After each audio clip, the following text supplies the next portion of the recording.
Hello! What's up, everybody? How's everybody doing on this, whatever it is, Wednesday, 26th of November, I think? What's up, Warren, Rasta, Glegor, Thurlow, Cassie, Bullvine, Sokoman, Chipmunk, Red, Bryboot, Enkthar, Murgle, Calyx, Seraphim, Hobbs, Colette, Heroes, and Diamonds. Hope everybody's doing good. I have a bit of a migraine, but I'm just gonna, I'm gonna work through it, and it's either gonna be fine or it's not. Those are the only two options, of course. So either it's gonna, gonna go away like it sometimes does, or we'll figure it out later in the stream. Roller. Yep, and I'm back.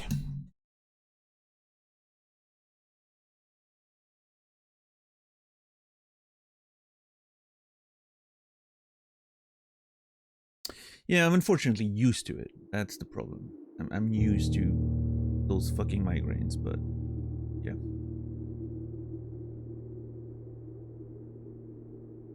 I've missed so many days. You didn't actually miss that many days. I've only streamed once since last Thursday, which was Monday. And Monday we got cursed because I messed around with a shrine, and we did 2 terrible days. So you didn't really miss much if you haven't watched since last week. What's up, Sorrow? Thank you for the tier 1, 31 months. Appreciate that. Shut up or not and take my money.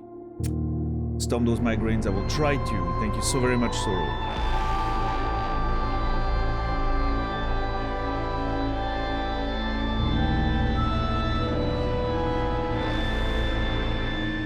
Saladino, thank you for the tier 3, 41 months. Appreciate it very much. That's a huge resub as well. Thank you, thank you.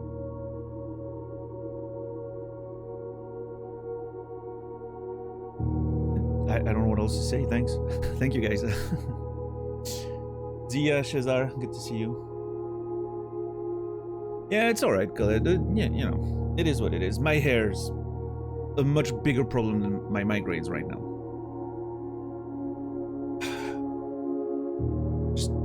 It's a complete mess. I need to actually go cut it.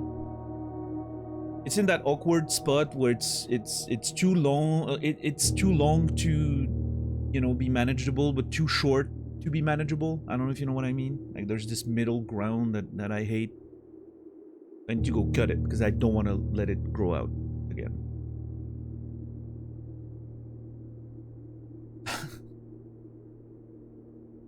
Need to get this,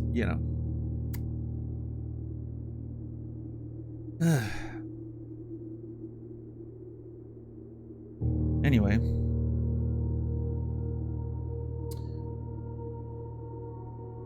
The big emo bang? Oh, well, I mean, yeah, okay, hold on. emo Daniel is possible right now. Hold on. A lot of it is getting caught behind my, Hold on. That brings me back. I feel like I'm 20 again. Hold on. When I was 20 and playing in bands and all that, I had a little bit of a phase.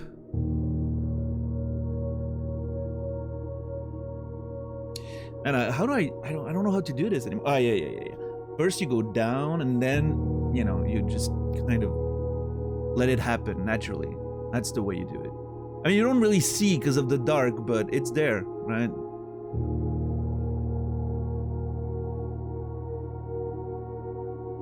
I can go like full, violet in the, what's the name of the Pixar thing? Or I can go like straight up, What's up, guys? Gonna listen to brand new and, go to a Hot Topic or something. I don't know, do guys go to Hot Topic? there's no hot topic here. I'm just going by, you know, TV shows and whatnot.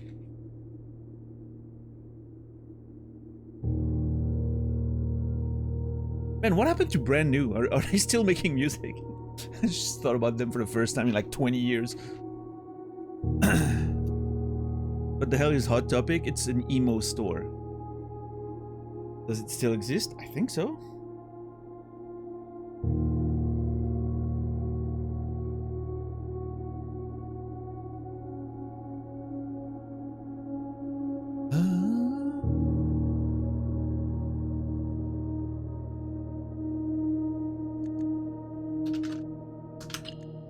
Oh god.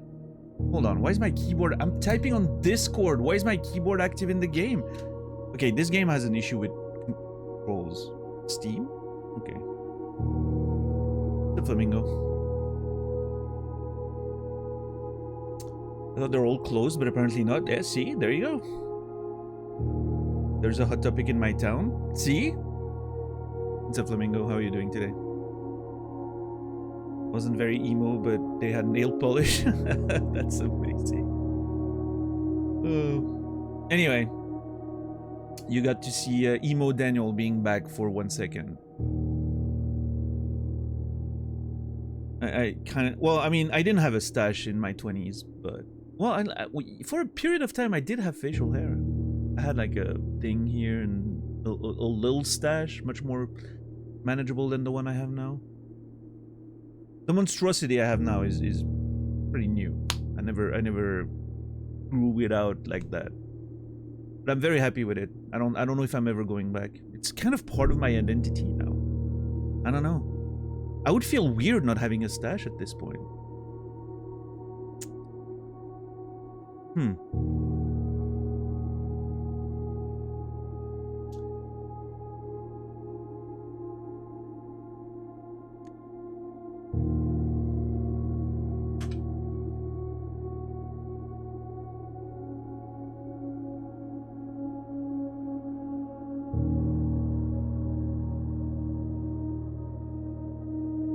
I really liked Hot Topic when I was in the US as a teen.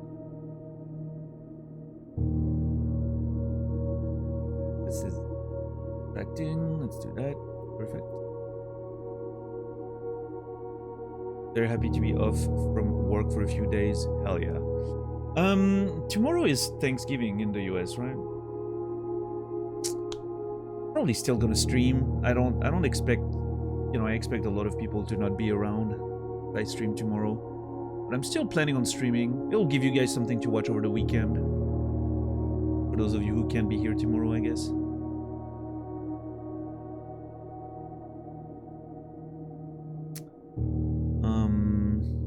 Yeah. I think I'll do that. Boing.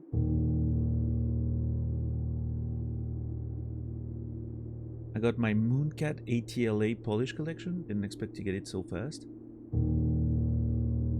Okay, I'm assuming Mooncat's a brand. I don't know what ATLA is. Supposed to be like short for Atlanta or something.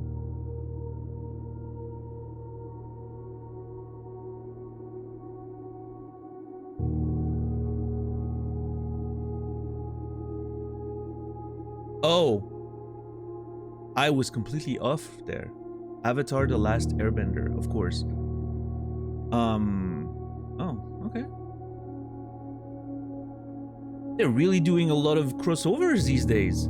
Everything needs to become a branded product, huh? Man. Fascinating.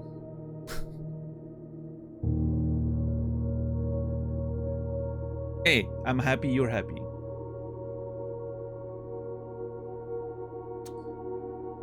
I'm just gonna be the old man that's sad about late stage capitalism, okay? Please do not take that as a judgment on your consumerism habits. That's fine. I have my own.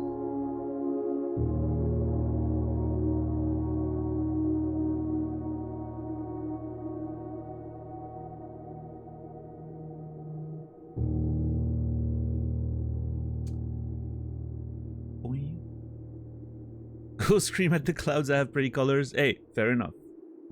Again, not judging. It's never an individual thing. I will always say that. You know, save for extreme, you know, behaviors that directly hurt other people. I will never judge anyone for their personal things. There's not a lot of things that make us happy in this life. We gotta enjoy them.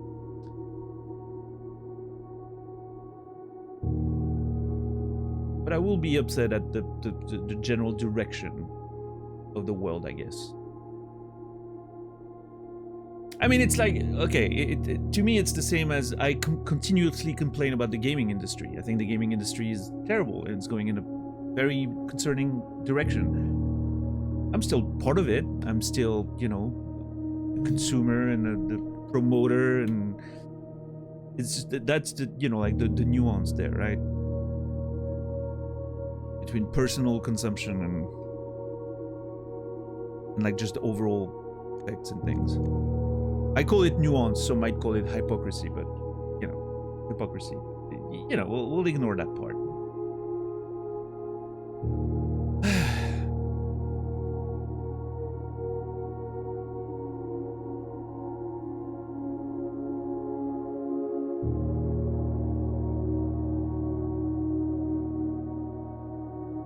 Guy I work with rocks a well-maintained handlebar mustache as part of his persona in live entertainment. Yeah. I could do a pretty mean handlebar, I think, if I went for it. I can grow really long on the sides there. It's always the part that I have to trim regularly. I could probably do a mean handlebar, but I don't know. I'm enjoying the, you know, the walrus style. I think it suits me well. I don't know, there's something strong about it. It gives me a stronger sort of appearance, which I think is decent. I like it. There's something a little, you know, something classic about it that I like.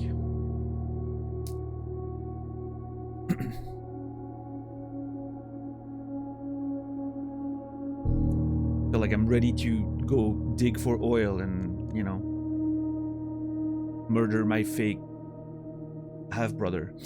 Anyway. I don't know, Sorrow. I watched a little bit of it on stream. It seems like another one of those, you know, streamer bait, play with your friends for like a week and then everyone gets bored of it. If you haven't played Peak, I would rather play Peak before RV There Yet. I think RV There Yet seems fine. I think Peak's much better from what I've seen and heard. I haven't played any of it. I just play League of Legends with my friends because we're stupid like that. Speaking of which, Murgle, if you're listening, are we doing errands after my stream? I know Emmy will be working for a few hours more, but if you're around after I'm done streaming, I would gladly run some errands. Archeesy, good to see you.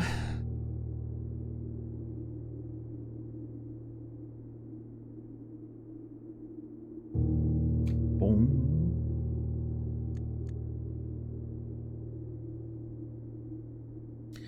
Yeah, I mean, in that case, Sorrow, it seems fine from what I've seen. Yeah, it seems fine. But again, if you haven't played Peak, I would, and you're looking for a good game to play with your friends, I would go for that one first. It seems like so much more fun and interesting. Yeah. Peak seems like one of the ones that actually has some like depth in design and something really cool with the gameplay loop. So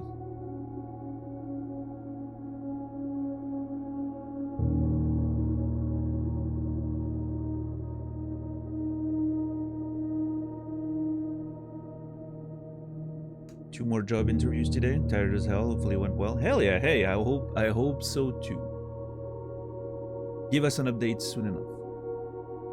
I'm doing fine, you know. It's a bit of a weird week, a bit of an outlier. I don't know exactly, you know, nothing, again, like I said on like Sunday, nothing major. My brain's in a bit of a weird space. So, you know, I apologize for the too abruptly cancelled stream in the past couple days. It's fine. Nothing major. Thankfully I'm playing an amazing video game. It's one of those situations where if I was playing a game that doesn't excite me on stream, you know, it might be one of those cases where I'm like, I'm not streaming today, whatever. But I'm so excited to play Blueprints. It's making me get up in the morning. That's how good this game is. It's like, you know, like back in the Outer Wilds days, right? Just, I didn't want to live, but I wanted to go live just to play Outer Wilds. What's up, Shadowcone? How are you doing today?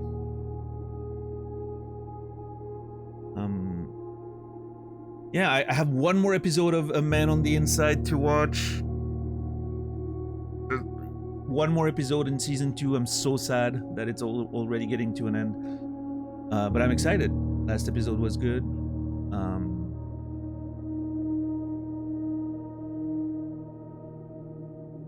So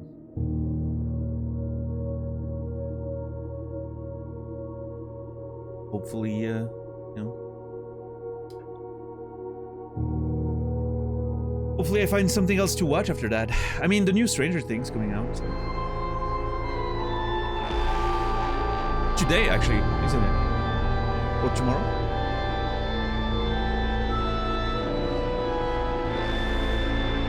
Ankthar, tier 3, 22 months. Thank you so very much for the resub. I appreciate you. The PP number this month is actually pretty insane. We'll check back in a few days, but because there's still a few more days to go, and a lot of tier 3s are towards the end of the month around here. So I don't know, we might actually break our PP record depending on how things go. And we're pretty close to the, you know, like I said, we're not super close, but whenever we reach 200 at the end of a month, starting the next month, we're gonna make a little push for it. That's my plan. So yeah, I had I tried to make a request for a front page slot next month, which would have been for Christmas Day. Unfortunately, they weren't able to offer the slot for next month. I think going for Christmas Day was probably the mistake. A lot of people probably tried to do the same, but I was like, you know what, Christmas, not a lot of people streaming, you never know, you know.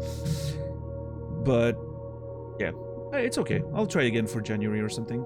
Maybe for beginning of Silksong or whatever. I don't know where we'll, like, I'm expecting Silksong to start in December still, but I don't know how much longer Blueprints is gonna take. Like, this could take ages depending on my interest for like the deeper mysteries and all that. We'll see. But yeah, we'll figure it out. GG on the PP. That's a very nice. Who's got that emote? Is that Colette? Of course it's Colette. That's a big bright PP, Colette.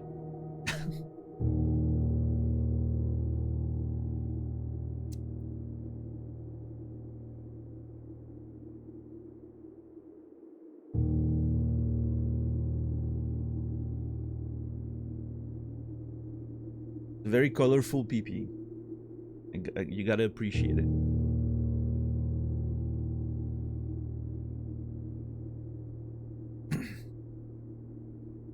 Big bright PP. Bookabera, good to see you. You didn't miss too much, Cone. I only streamed on Monday this week so far. Been a bit of a weird week for me, so. You missed a couple of days where I got cursed. So. The 2 days didn't go over very well because of the curse. Alright, let's get in there. Of course it's colored. It was because of the colors. Colette. Nothing else.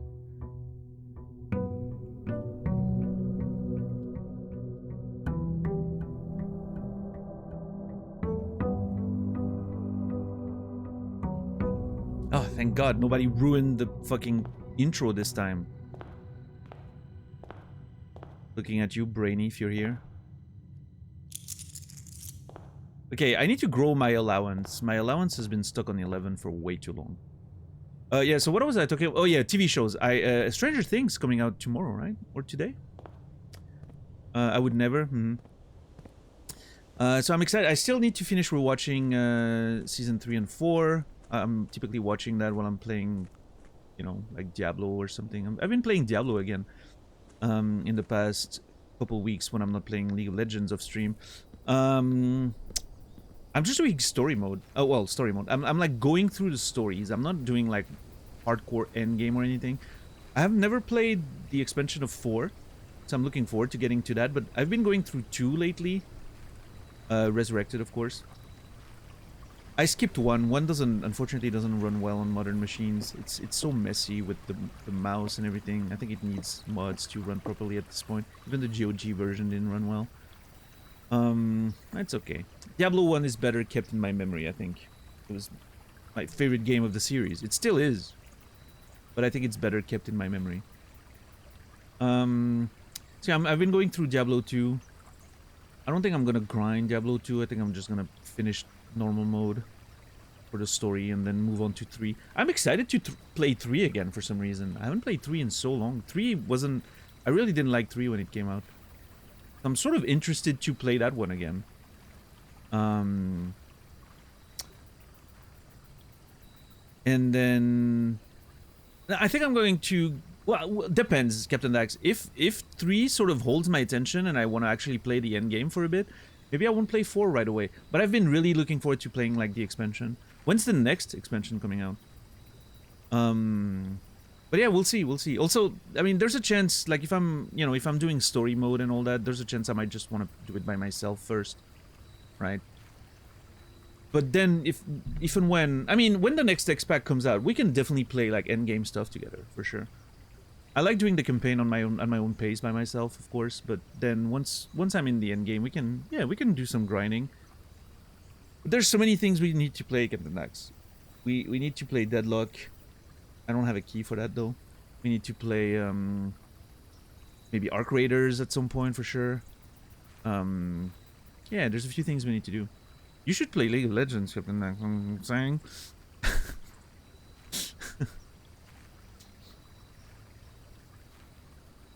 What's up, Vic? How are you doing today? Any upcoming games that you're interested in? Outside of Seros, not really. Felt that boxing, of course. I'm super excited for that one. But yeah, Seros is probably the big one. Good to see you, Vic. How are you doing today? Anyone with Deadlock can invite you to Deadlock? Oh, well, that's good.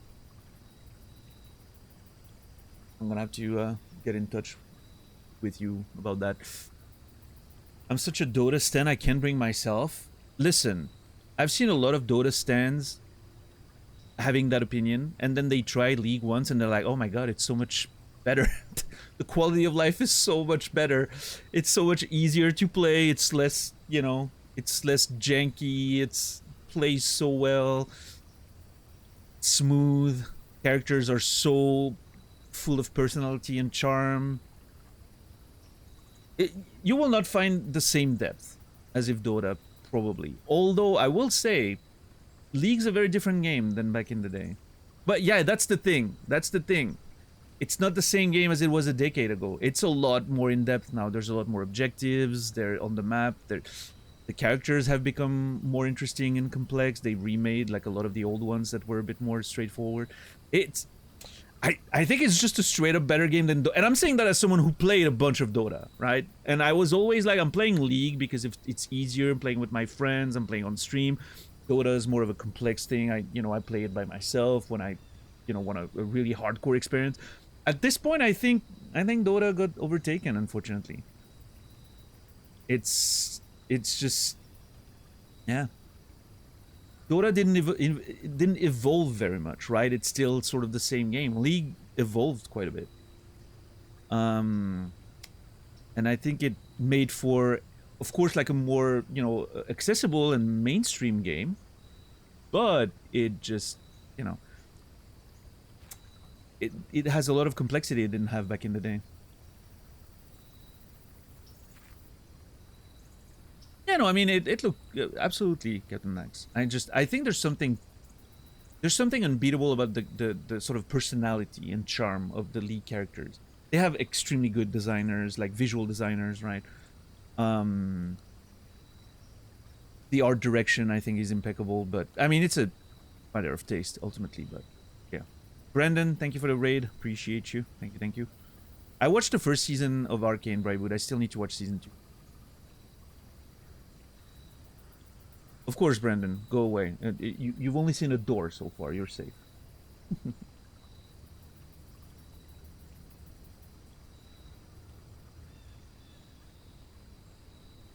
Brandon, you should play League of Legends. Just throwing that out there. I'm just trying to get more people. I want to play with a full team.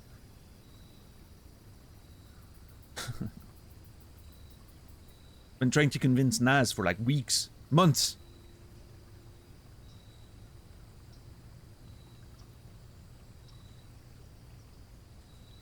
I could not remember my old account info. Create a new one. What? It's so these days you get almost every champ for free if you have Game Pass. You get every champ if you have Game Pass, and even if you don't, you can buy a bunch of champs in like not even like 2 days of playing. They throw currency at you now in this game. Anyway, later, Brendan. Thanks for the raid. I have so many skins and shit. Well, use the password recovery function. It's not the 90s anymore, Grandpa. They have features for this.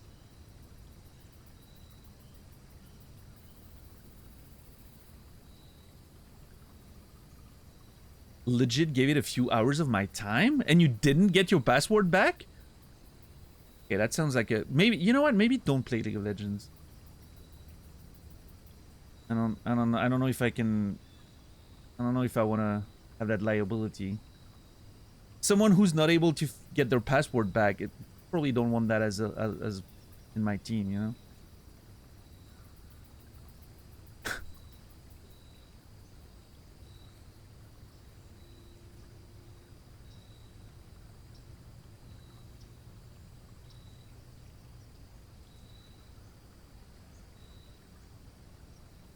Sure, Brendan. Sure.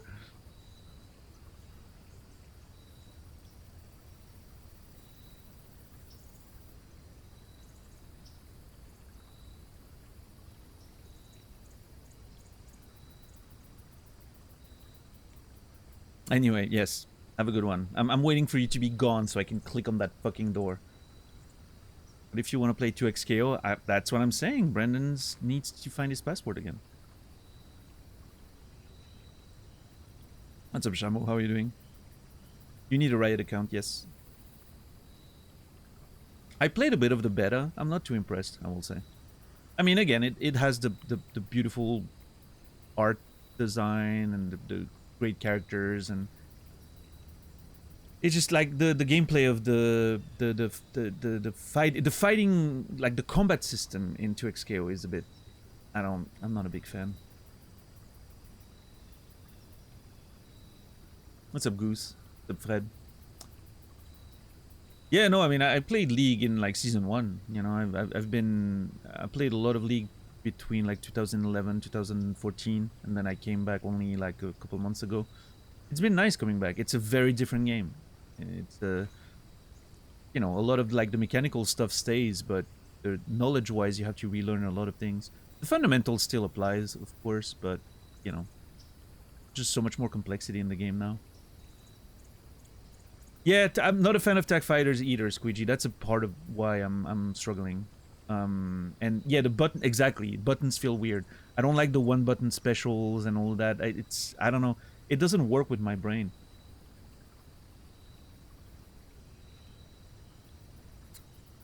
I don't know.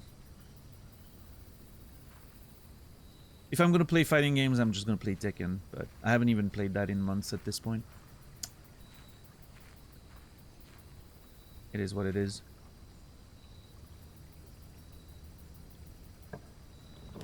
Anyway, what do we got today? Ooh, hold on. Got a trading post run, potentially. I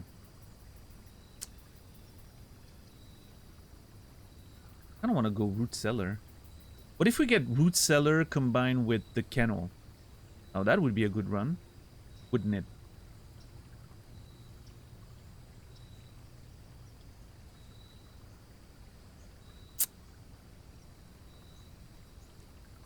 You know what?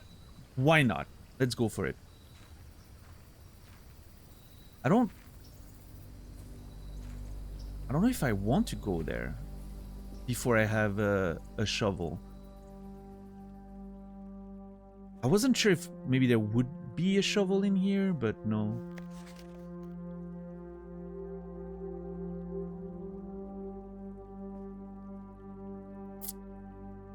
So I'll need to come back here when I have a shovel for sure. Oh, that's where this was.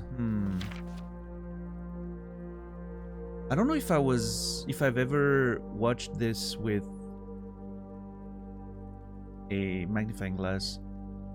I might need to come back in here with both those items. But I just wasted a few steps. It's fine. It's fine. We'll, hopefully we'll find a way out again, either through the foundations or...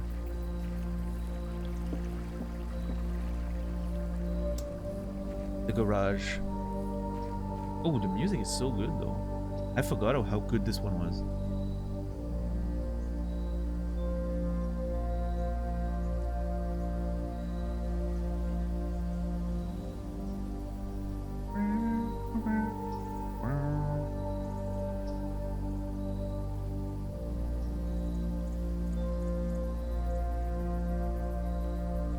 I need to find a shovel quick.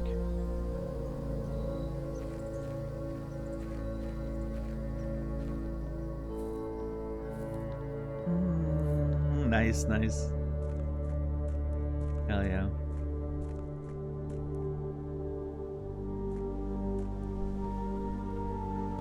This sounds like this could be straight out of like Disco or something. I could see myself walking through Martinez listening to this. I don't know.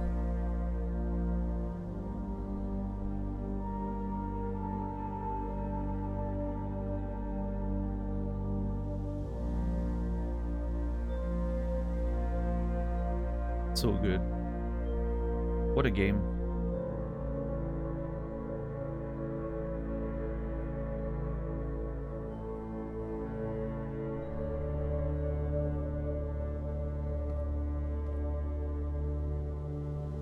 A little bit, yeah, Chipmunk. Man, I cannot wait to play Disco again and get into another conversation with Joyce. I don't remember exactly all the contents of that conversation. I just remember that it was one of my favorite parts of the game. There was this one stream I remember where we basically only did that. A long conversation with Joyce. I don't remember what the conversation was about, really, but I remember it was such a good time.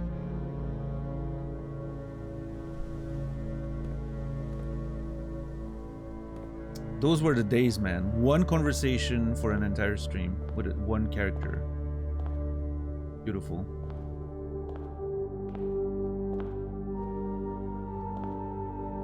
Okay, I think I'm gonna go right side first in hopes of maybe reaching the foundation quite early and then having the left side. If we get to the foundation, then we can get out maybe that and then come back and fill in the left side. If we don't, we're stuck. Maybe we find a garage that allows us to get back outside.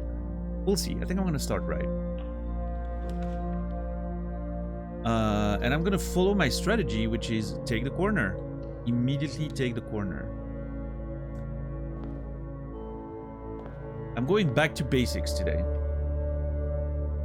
Today we're gonna get a good deep run is what I'm hoping. I need to keep track of the holes. I've added something to my checklist off stream for the first time. My brain reminded me of the bookshop. We need to buy the rest of the book the books, and we need to save gold. We need to make sure we save gold for when we find the bookshop, so I can, you know, get all the books that I haven't had yet. Which day is it? Day 19. Day 19 holes. A bunch in the cellar outside, one in the spare room.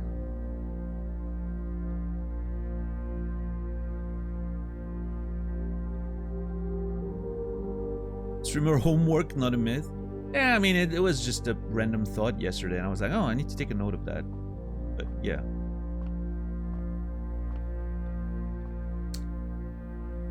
Believe me, most of the time when I'm not streaming, I'm not thinking about streaming. In fact, I work hard to make sure that once I'm done streaming, I don't have to think about streaming.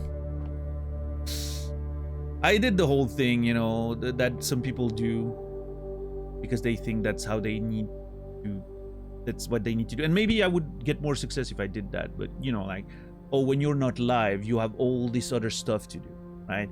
You need to network with people.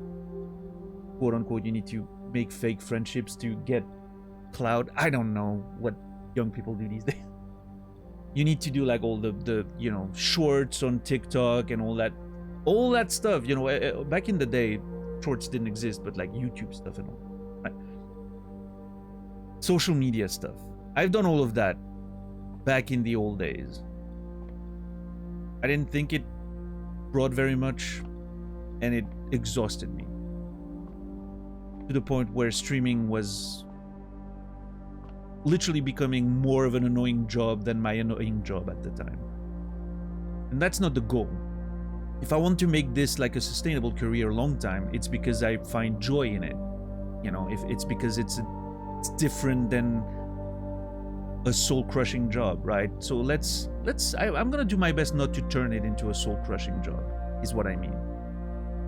And the networking and fake friendships and all that, I can't do that. It's not in my blood. I don't know. So, yeah. If that prevents me from finding success, then so be it. I'm okay with that concept, I think. I don't want the kitchen. I think I'm gonna go for the parlor, get a bit more gems. Hopefully we find the necklace pretty soon. The code check. Anyway, that's just me rambling. It's just...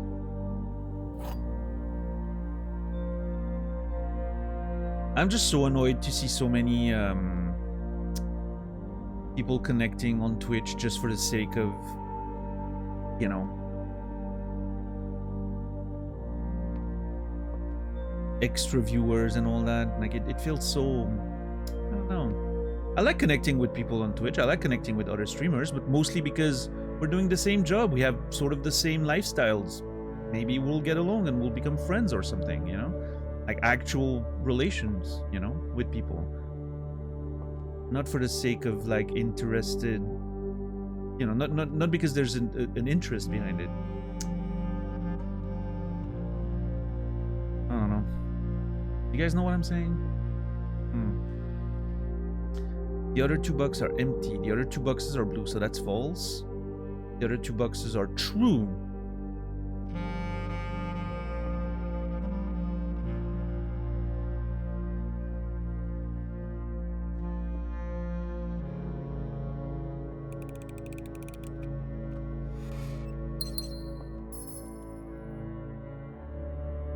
I don't think it's necessarily a new generation thing only, Vic.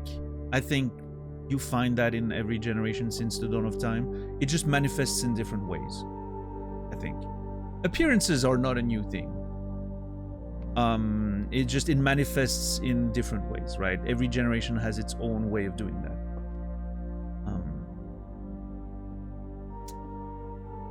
But you know, based on my experience with Twitch, it's not even just the young. I'm saying young people because I'm memeing as the old man that, you know, I'm Unk yelling at clouds right now.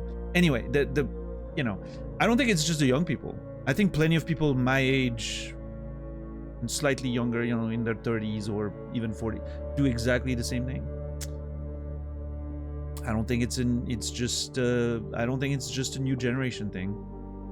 Now, is the new generation maybe more affected by it? Potentially, because they grew up with that shit, right?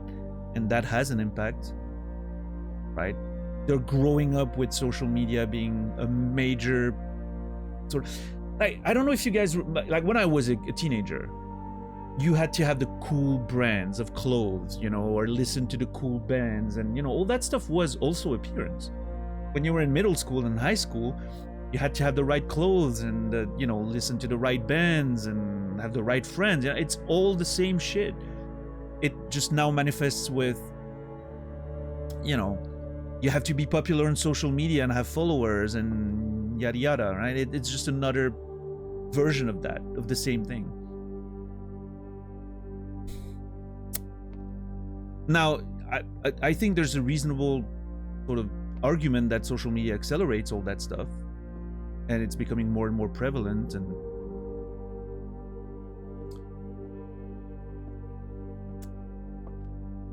apparently there's studies coming out now that there's like, you know, short form content actually destroys our brains. So I don't know, this is something to think about, but yeah, we'll see.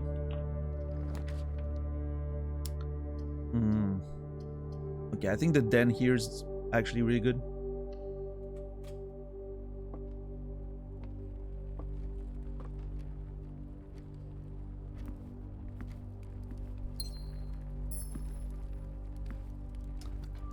I'm gonna go for it.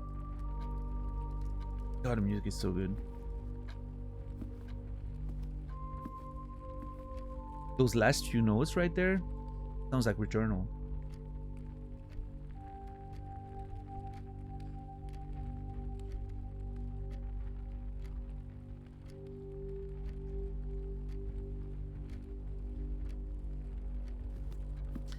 I want to go middle. I think I want to go middle. That's annoying. Do I put the closet here? I think so. I don't lose anything. I still have access to that door. Yeah. Ooh, okay. That's not bad. So our first key, and we have a die. Not mad. I would really like to find a shovel early. Before we go past many dig spots.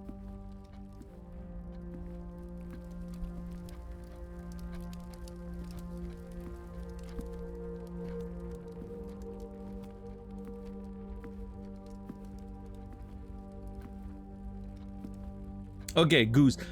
I actually, oh my god, I'm gonna rant about AI again. I don't believe this. Okay, look, strap in, guys. I'm gonna rant about AI again. Yesterday, I was watching a stream, and some person was a new viewer on that stream was very talkative about, you know, the fact that they were making music. They were a musician, and, you know, they were like, oh, I write, you know, I write lyrics for my songs and for my band, and I have this band, and I'm super, you know, oh, here's the YouTube official YouTube for my band. And I knew before I clicked on it. I knew. I don't know why. I don't know why I knew. I knew before I clicked it, and I was right. You literally click on this, and it said made with Suno. And I was like, what? It's not even like, you're not even trying to hide it. Like, you're okay with the fact that you think you have a band and that you're making music. It's not even like I'm trying to pretend and lie to people online. No. You think you're making music. And it made me so sad. Because I'm thinking of, you know, all the people who put hard work into making music. And it literally, you know, indirectly undermines those people's achievements. that people can go around and say, oh, I have a band, here's the fucking, you know, and get like attention for it. And I'm like, God, I wish it was socially acceptable to shame these people in Twitch chat.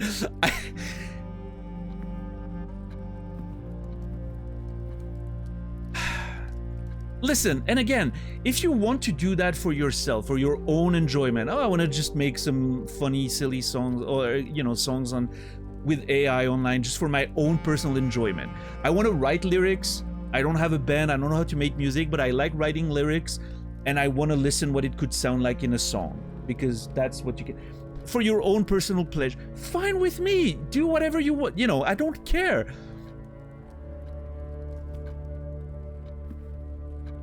But there's a, you know, there's a gigantic gap between that and like, oh, I have a band, here's the official YouTube thing, right?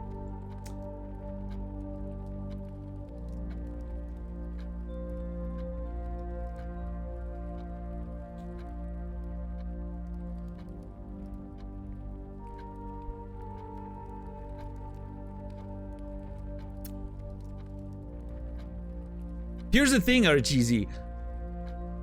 In the wake of that sort of conversation yesterday, I then saw a tweet, which was a screenshot of a Reddit post, where someone, and I'm not joking, someone said, I wish Suno would auto-generate prompts, because it gets boring and or like, it's a lot of work to have to come up with new prompts all the time. I wish Suno could generate prompts itself. Dude, Reki, I was like, okay, this is like...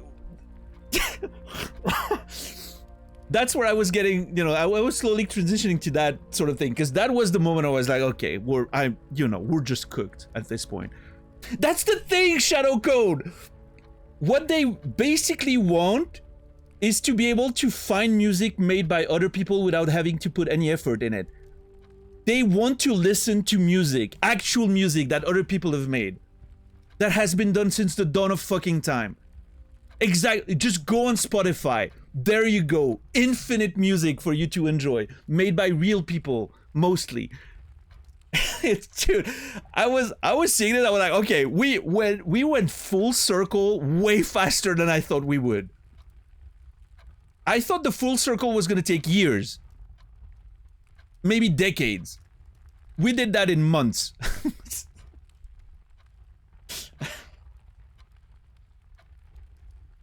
Oh my god, dude. It's so mind-blowing.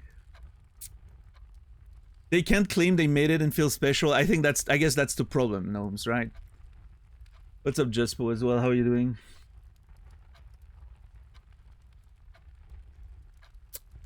Yeah, I know they do now, Cone, and that's a big issue, I think. I don't think websites, you know, like streaming websites or whatever, should allow AI-generated content, but more clicks, more money, less money to pay to actual artists, right? There's no stopping it, but, you know, still gonna speak against it, because that's all I got. And again, you know, just once again want to clarify, if you're doing this for yourself or your own enjoyment because you fancy hearing the words you came up with a soundtrack next, that's totally fine. Same thing as you have an idea, you think of a character and you want to use an you know, image generator to have a picture of the character you've imagined in your mind because you think it's cool, whatever, right? I mean, it doesn't matter. My issue comes with the pretense of like, oh yeah, this is me, I'm an artist, or I'm, you know, I have a band or whatever. If you just do it for your own personal, you know, eyes and ears and you think it's cool, whatever, right? You know, it doesn't hurt anybody. It's cool. Just enjoy whatever, you know.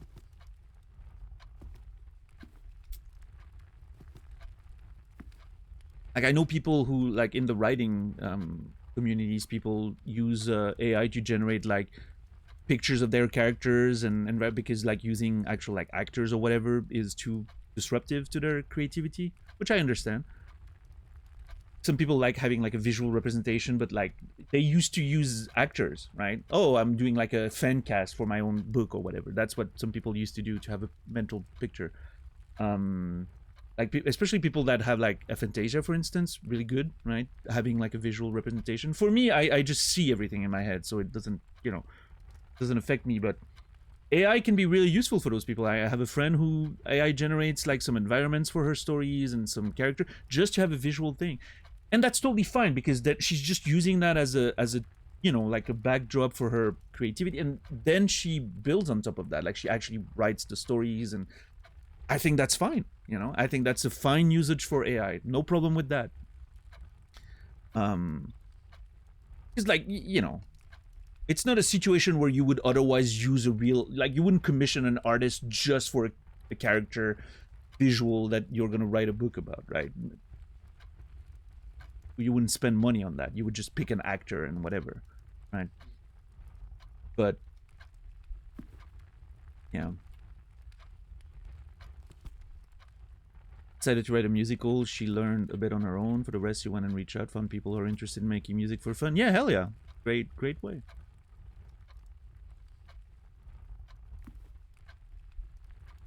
Yeah, exactly, Shadowcone. Absolutely, I agree with that. With the caveat that, you know, there's a gigantic conversation to be had about the environmental impact and all that stuff, right? Like the slippery slope. There's a lot. I think there's a bit more nuance than just, you know, whatever. But personally, I don't, you know, I'm not gonna, you know, pass judgment on anyone using AI for their own personal little enjoyment, and, you know. But obviously, on the grand scale of AI usage, there's a question of, you know, the energy and the environment, and, you know, it's not as simple as, yeah, no, it's fine. But that counts for everything, right? The internet, computers, Twitch, whatever. All those things can be also questioned in the same way. So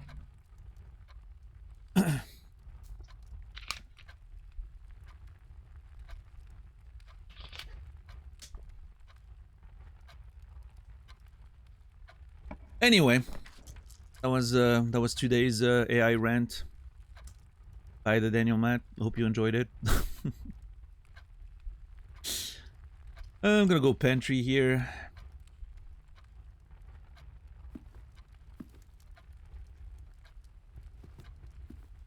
I got the items there, yeah.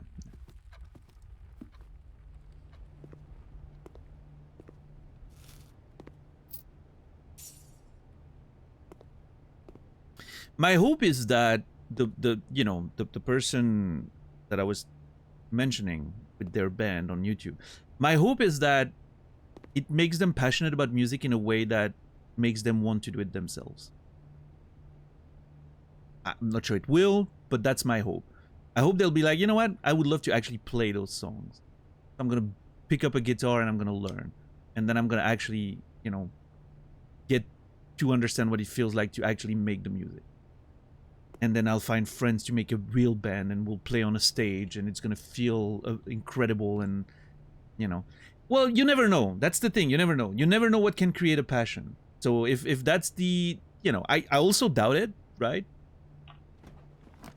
But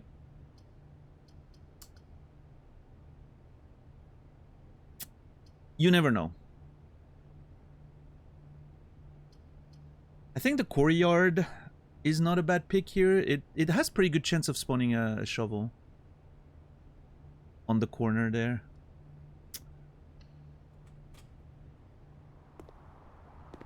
Oh, it's a sledgehammer this time. Okay.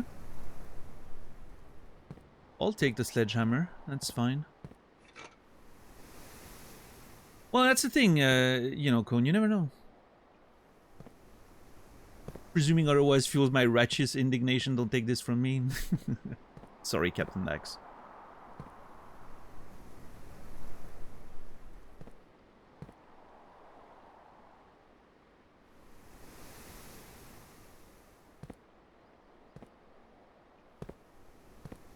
It's a dopamine cheat code that actually ruins other ways to get the very same dopamine.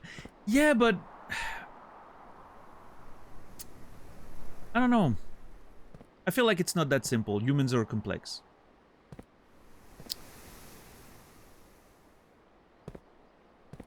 I think there's a world where people fake things and then at some point they're like, you know what? Faking it doesn't do anything for me anymore. Maybe I actually want to try it for real. I don't know.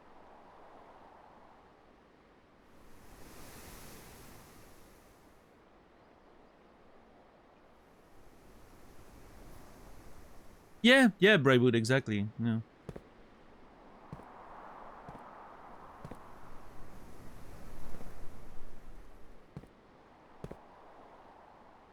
I don't know. We'll see. We'll see. It's too early to tell the effects that those things can have on the human psyche. You never know. Oh, this is all fucking shit. I could redraw here. There would actually be an argument for it. I think the drawing room is fine. Yeah, maybe I'll go drawing room and try to get something, maybe take something there. The Ermin. I don't understand what your message means, but... Welcome in. I didn't stream yesterday, Brightwood. I streamed on Monday last, and we had a curse, and so the 2 runs were very bad. Yeah, we got cursed because I messed around with the shrine, and the 2 runs just went to shit very fast. So nothing major, nothing interesting. A bunch of duds.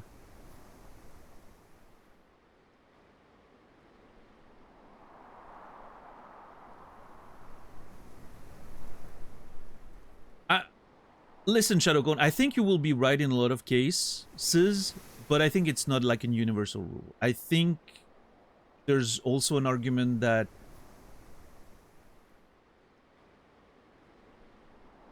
sometimes people don't try to create something themselves and learn the tools because they think it's going to be too hard.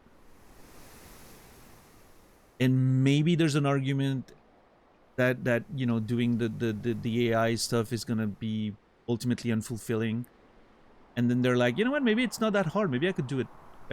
I don't know, right? I think there's gonna be listen there's gonna be at least one person at least one person that will make music with AI and then be like, you know what, I would actually like to do this myself, and is going to pick up an instrument and do it. At least one. I'm pretty sure, just because there's so many humans in the world, right? So, if one person does that, maybe others will. That doesn't justify or you know, it doesn't, you know, doesn't justify the existence of AI generated art, but art, quote unquote, but it, you know, hopefully some people actually end up doing some real stuff out of that. What if that person's not talented? I mean, nobody's talented. Everyone has to pick up the fucking tools and start learning.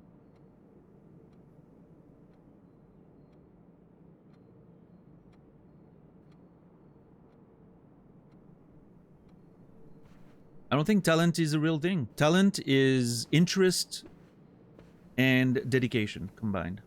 That's what talent is, nothing else.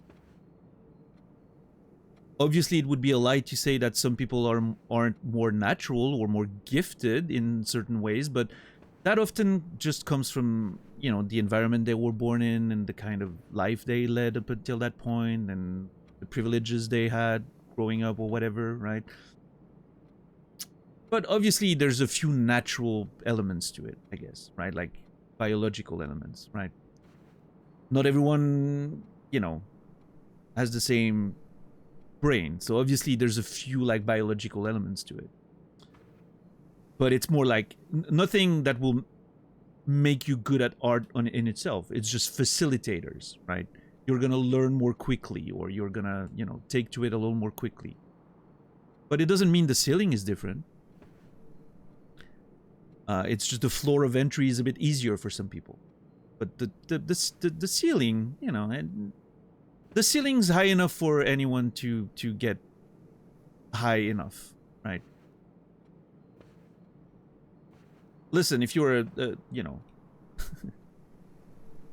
if you're a short guy with bad genetics and bad articulations, you're never gonna be as fast as Usain Bolt that has giant legs and a perfect, you know, physiognomy. But you know, that's just not gonna happen. It doesn't mean you can't, you know, work on your running and become a better runner, right? But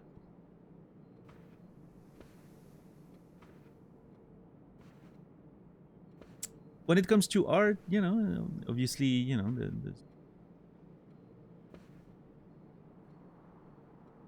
I just don't agree with the concept of like someone not having talent. I think it's just a matter of practice. Save for obviously extreme cases like actual like developmental issues and all that, right? That's a bit different.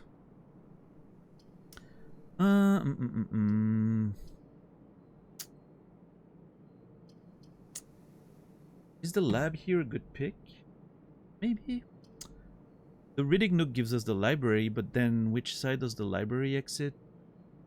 Oh, hold on. You enter here, then it goes up.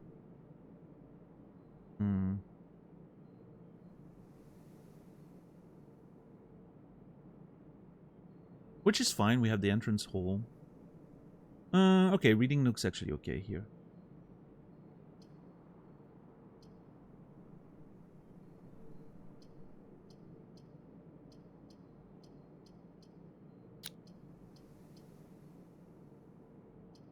Or the lab. Yeah, let's get an early lab actually.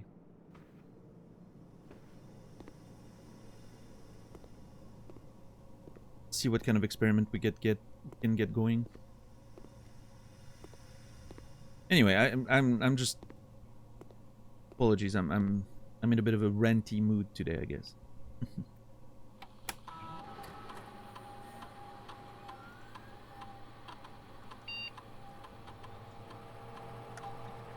No, same RTZ. Listen, some of my best artworks have been done in Corel Draw on a Macintosh back when I was a kid. Some of my best work ever.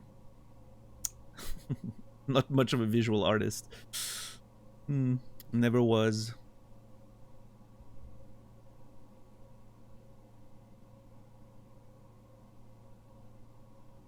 That's true, Goose. You learn 4 chords and you can literally write an infinity of songs. Shadow Cone. I bet that pandemic art went hard.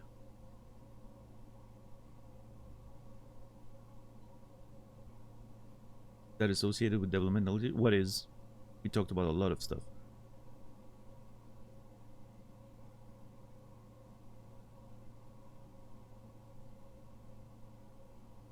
Yeah, Zia?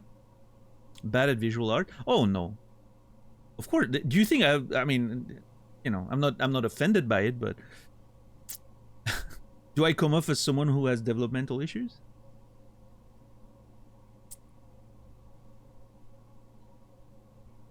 What I meant earlier is that obviously if you know, there are some people who are gonna have struggled to learn things, but those are developmental issues, right? Those are, you know, sort of outliers.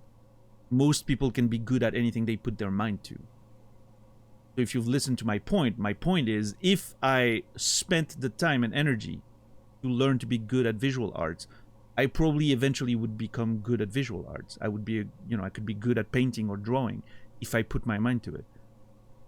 Almost anyone can do that.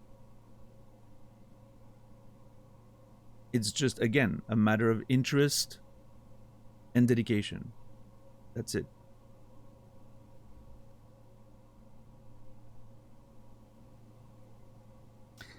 you just can't do everything in life, and I always liked writing better than drawing, so I focused on that. I don't know. It is what it is. Yeah, Zia, I had a similar experience. I've told that story on stream before. I don't know if you've ever heard it, but in high school, I had a teacher who thought I plagiarized a short story that we had to write for an assignment.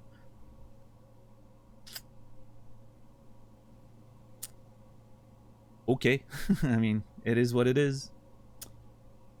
And the funny thing is, I asked several times what story they thought I plagiarized, because I was like, if you think I plagiarized this, I would love to know what book you're referring to, because I want to read it. Sounds awesome. They never wanted to give me a title or anything, you know? I think they just assumed, and they didn't have like a precise book in mind. They didn't know anything. They just assumed, because I guess it was better than what they expected from a high schooler. I don't know.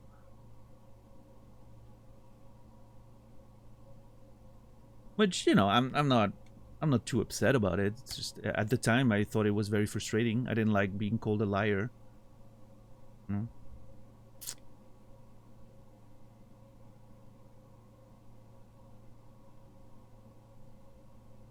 Plus, I mean, I don't know. I remember the story. I don't think, looking back, I don't think it was that exceptional of a story anyway.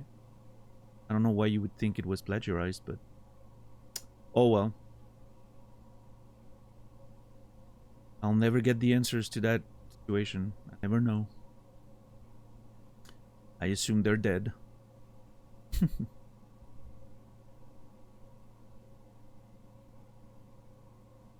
Oh!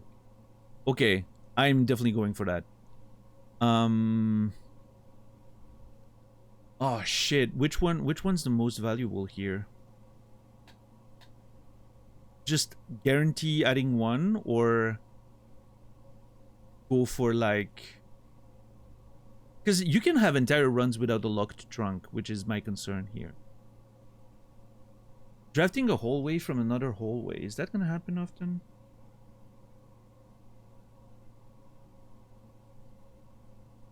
I mean, it kind of limits my drawing power, right? My drafting power, because it's gonna force me to do that sometimes when I don't necessarily want to. So I think I just go immediately add one to your allowance, and I just take the one. I would rather guarantee taking the one than maybe getting three, or, you know. Because if you get like a specific set of circumstances, you can get a lot of gold, and that would be nice. Increasing our allowance by a bunch would be awesome. But I also think there's a very good chance I just don't even get one. So I'd rather just take the one, I think.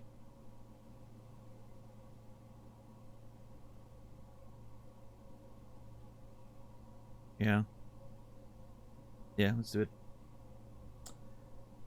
Let's do that. Allowance has been raised.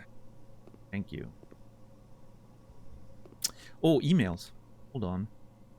Gotta check the emails on that one.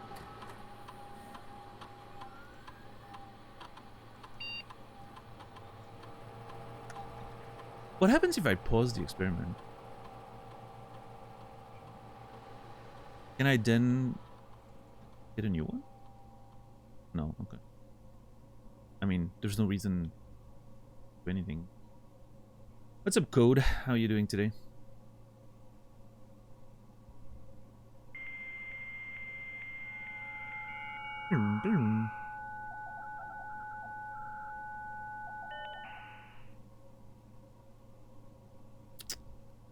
Electronic mail. We've never seen those before. New emails, I'm excited. Lock it down, lock it all down. August 31, 1987. So this is in the middle of the sort of investigation period, right? Middle of 87, that's when the investigations were being done on Mary's disappearance. That's interesting. Where's the lab?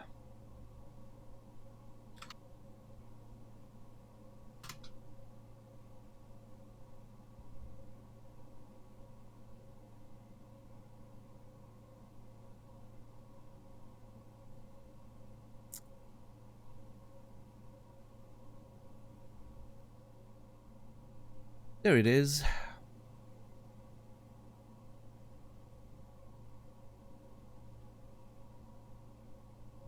Hold on, I need space.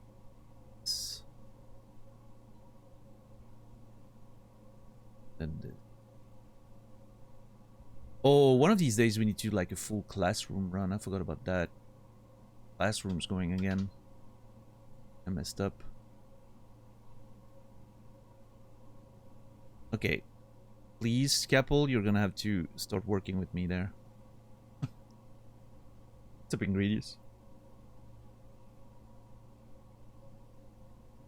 Was electronic mail actually a thing in 87?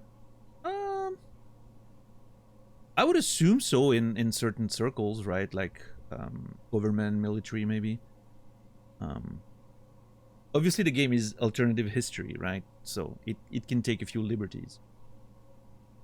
This is not like a straight up our world, right? It's a fictional world. So. Baron Sinclair, as we discussed in our meeting earlier this week, we will be sealing off the entrance to the Blackbridge server this week, as well as archiving all our electronic mailboxes and locking access. I'm not sure just how tech-savvy we expect the Red Guard to be, but there's more than enough data on our servers that these extra precautions are, in my opinion, the very minimum measures that we should be considering given the likelihood of an investigation next month. I need to try something about Red Guard as a login, you know? Red Guard something.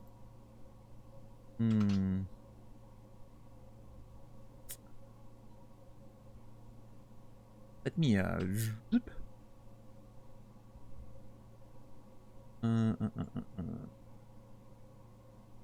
something about Red Guard in the admin in Blackbridge. Maybe they got a code specifically for them. Maybe they didn't want to bother, you know, with like a complex code, so they just went like Red Guard, right? Because we know there's an admin code that doesn't follow the rules of the admin codes. It's been mentioned in the documents, so yeah. Gotta look into that.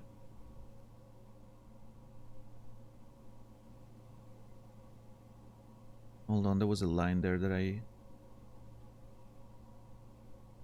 Next month, yeah, okay. So the investigation apparently took place in September.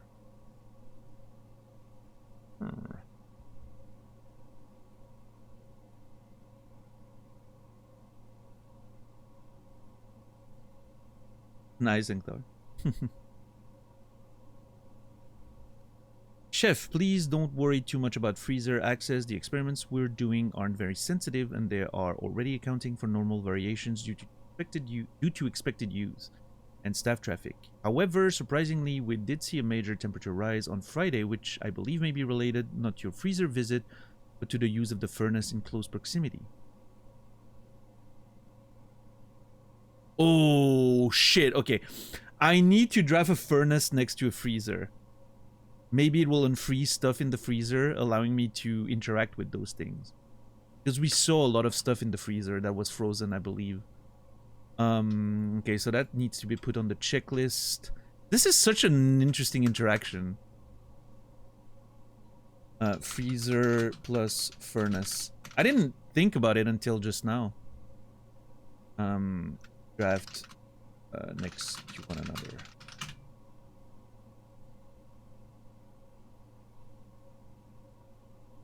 You know, get a little bit of a note right here in my checklist.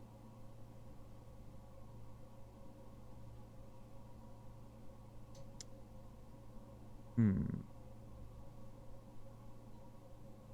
the future, you should try to draft that a bit further away, as the temperature rise from drafting that room has a major effect on temperature in the house, and even more so in rooms in close proximity to it. I need to actually try the furnace around other stuff. Trying to think of stuff that could be interesting.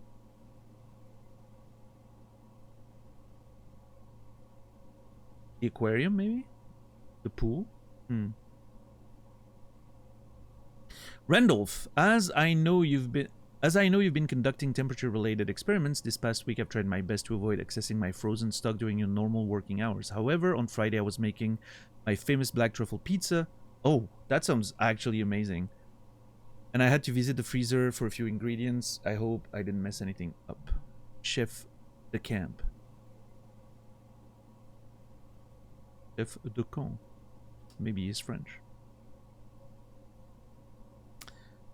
Okay, cool. Should have screenshotted those conversations. Actually, it's fine. I should take the name the camp in my notes though. Staff. Chef.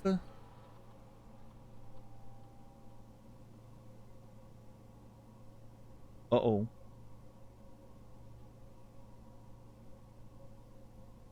That's a first. Scapple crashed. That is a first. I've never had that happen before. Okay. Here's why Scapple's the best software in the world. Look at this. It literally saved the one letter I typed. Oh man. Losing data? Nuh-uh. Not on Scapple's watch.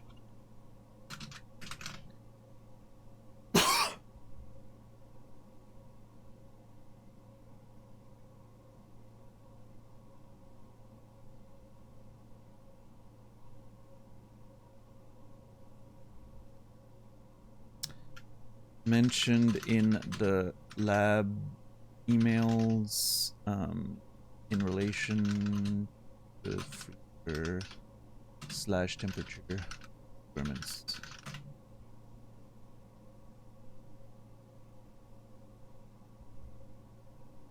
God, I love Scapple. What a great software. Simple, but does what it needs to do. Saves every stroke. Never lose data. Beautiful. I don't know. I'll open this one first, I guess. Okay, security here is not bad, I don't think.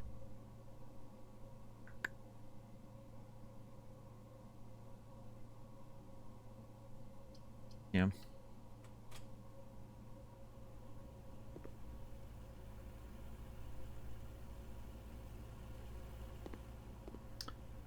But now, before I get in here, I think I wanna go back to the drawing room, and I would love to find a code check. And I guess the storeroom's fine.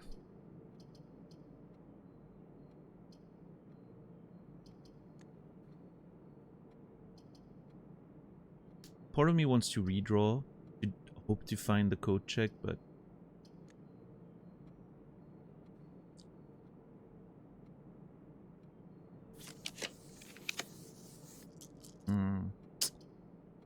well, that's not ideal. Commissary, hopefully find a shovel. But then I'm out of gold. Yes! Oh, thank God. Shovel. Hell yeah. I would love a metal detector, or a sleeping mask could be good too. Okay, I'm gonna wait on that. Fucking old shoe. Swear to God. Well, in that case, I guess I get the sleeping mask. Give some value with the bedrooms. And then,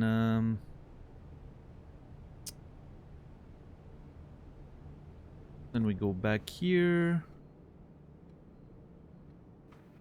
Go back to the courtyard.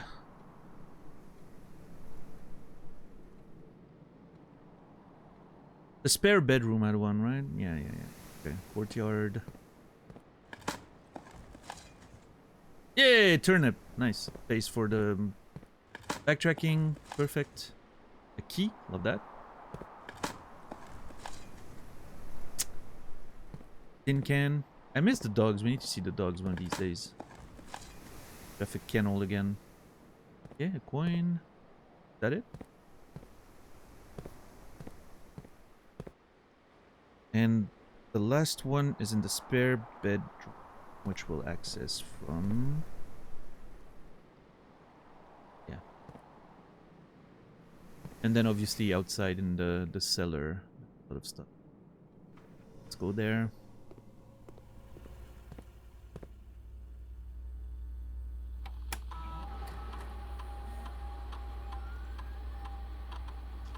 Card system.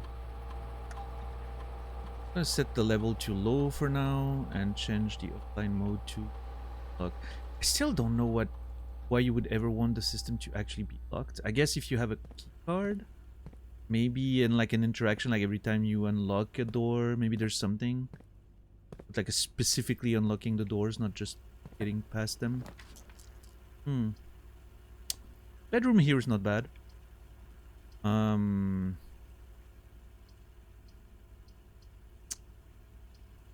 West bedroom might be even better. Although... No, actually bedroom. Normal bedroom.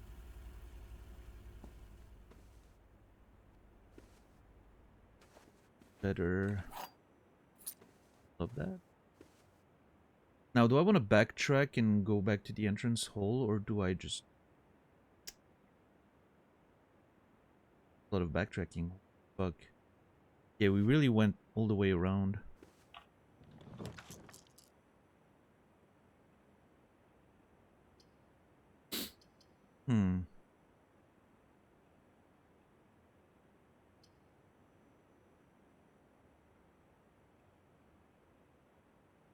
Boudoir gives us a gem. I'll take that.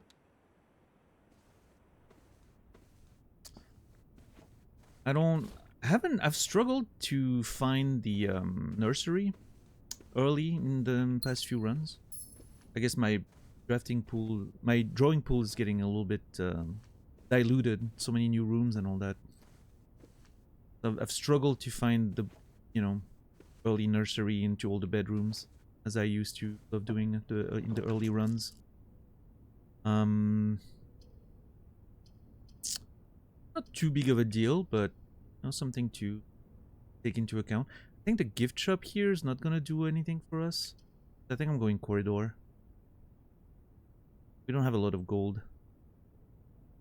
And if I get a lot of gold, I'm certainly not gonna spend it on the gift shop, I don't think. Not this time.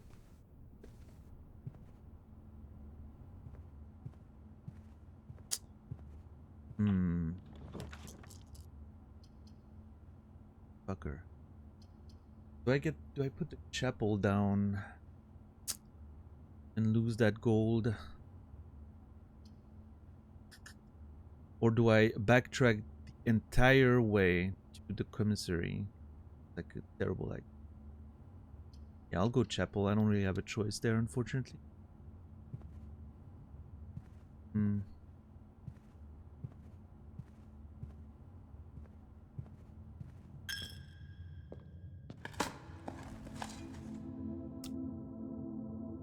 Get a brick. So worth it. Those fucking holes. So worth it. Hey, turnip. Nice. And we're back to 70 steps. Look at us.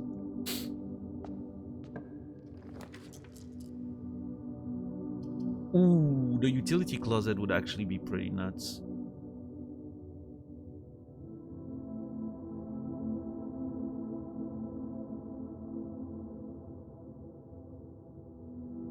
But I think I need the West Wing hole for traversal.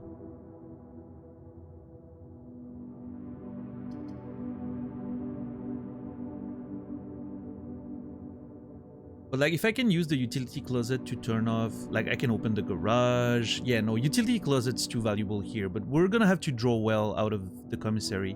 We have 3 redraws, so it should be fine, but yeah.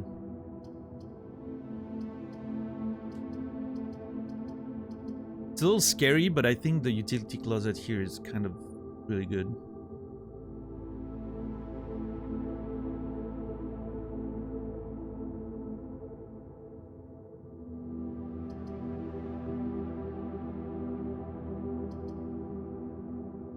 Yeah, I'm gonna bank on that. I'm gonna bank on that.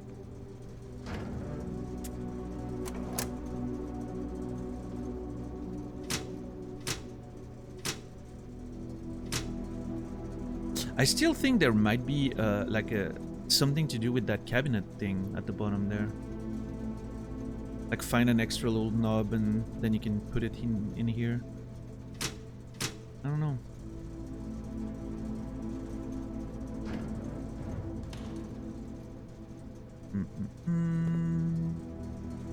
Okay, then we backtrack a whole lot. That's the only issue with this plan. A lot of backtracking. And then we get we need to get a good out. I mean, we get some steps back. The bedroom, well placed. And then we get to change this to high security.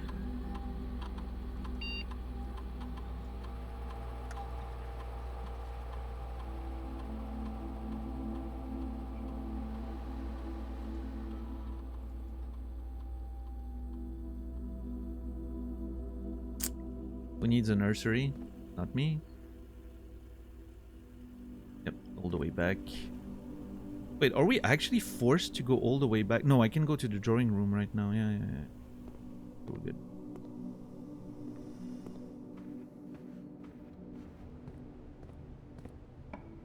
Alright, let's get a good one out of this. The hallway, not great. Do I redraw?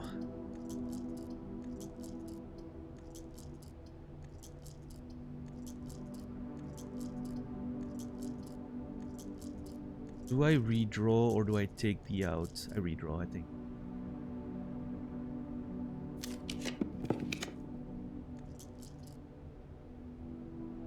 Okay. It's getting a little scary.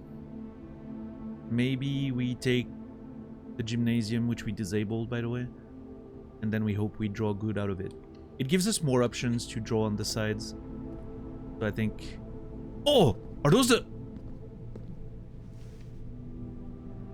I wasn't sure if that was just a part of the environment, or if that was actually the running shoes.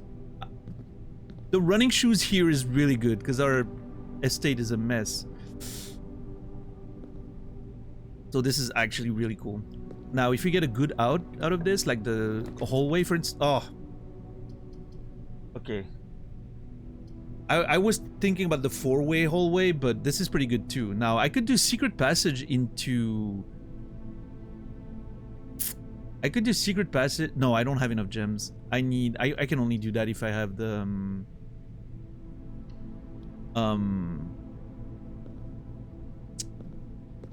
the code check, which I haven't been able to find recently. Where the hell is my code check? Yeah, let's go towards the middle first.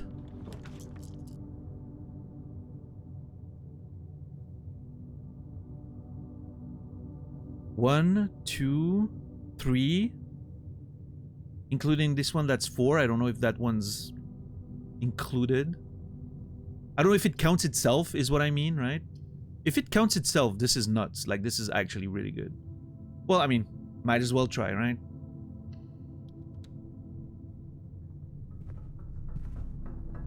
Holy shit, this looks cool. It does count itself. Nice.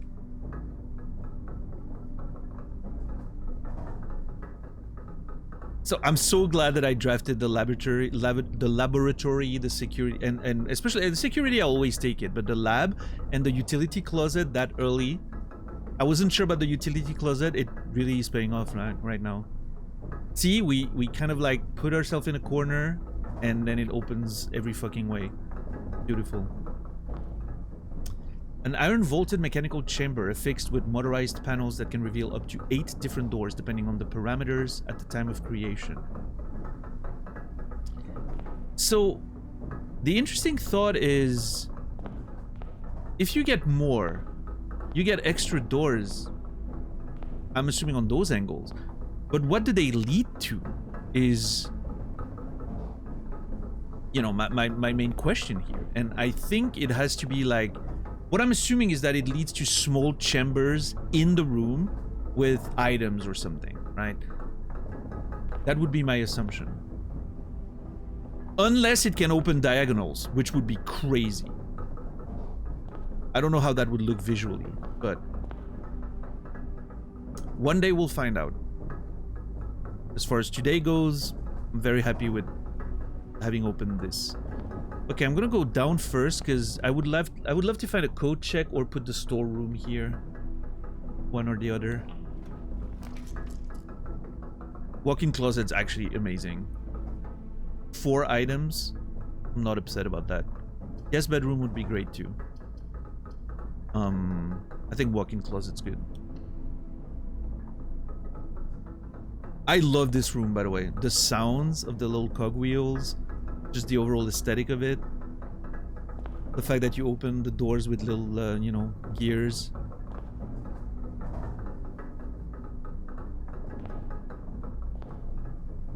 I wish it had a unique music to it. Maybe it does, but we already had a music running, so. The fact that it's like a transparent floor. What a beautiful room. Love it. And we get gems. That's what I was hoping for. And a butt plug. Hell yeah. Greater chance of finding items. And a salt shaker. Always good. Always good. Food gives us extra steps.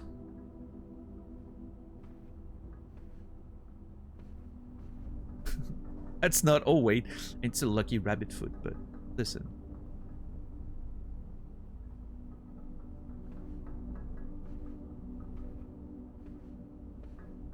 It's not a safe butt plug.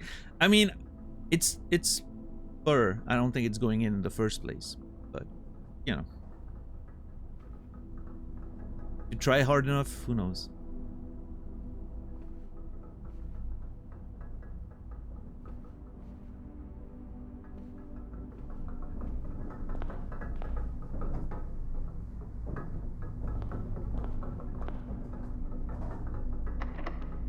What do you mean locked? Oh, that's so unfair. How is a door like that locked?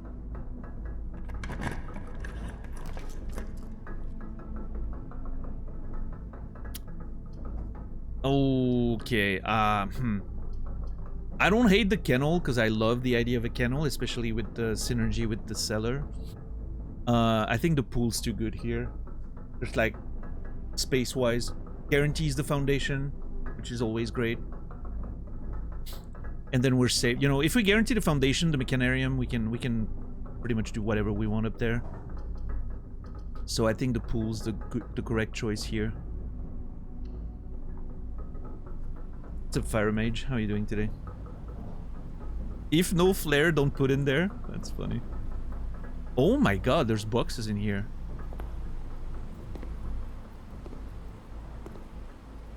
And I've got a pair of swimming trunks that I can't use for whatever reason.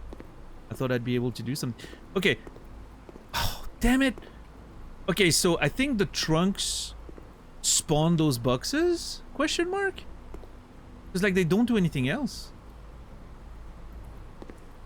So I need to find a pump room.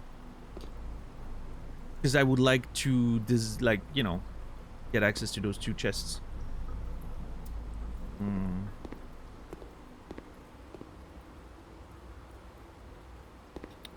Let's go down first. See what we can get down there.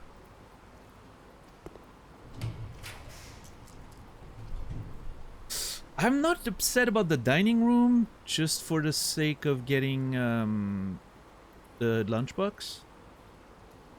Though we do not need steps very much. You know what? I'll get the dining room. Opens the right side for us. I think that's fine.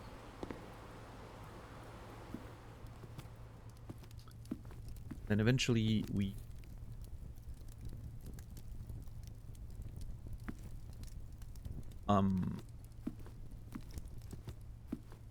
Eventually we get outside and go dig in the cellar. I'm gonna go right. Running low on keys a little bit. Not a big fan of that.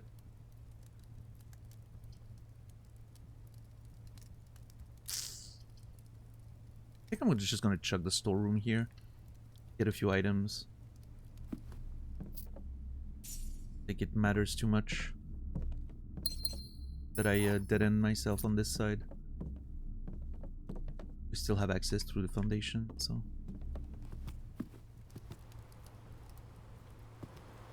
I feel like, I don't know if the sound of my footsteps that, oh hey, there we go, we got a bunch of steps. I don't know if the sound of my footsteps is different because I have the running shoes, but okay, there's gonna be a lot to dig here. I swear, I'm always getting screwed.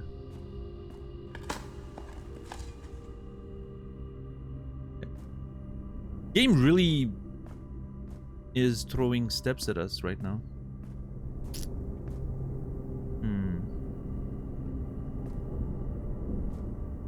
What now?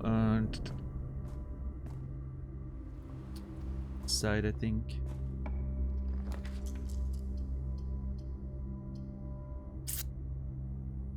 Shit. What are we on? I'm not sure.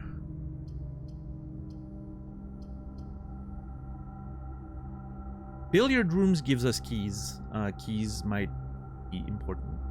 I'm not sure what the observatory they were on. Oh, hold on, I can figure that out. Last time we got the observatory, we got the triple one. We got a triple. We got the twins, the farmer's apple, and Clavis the key. Pretty sure today we get the slice and the sail. Steps and everything 50% off. I don't think I'm interested. I'm not gonna go observatory today. What's up, Macaron? How are you doing today? Ibaru, good to see you. So yeah, I'm going billiards room. This is good. Get a bunch of keys. We complete the map. I actually like that.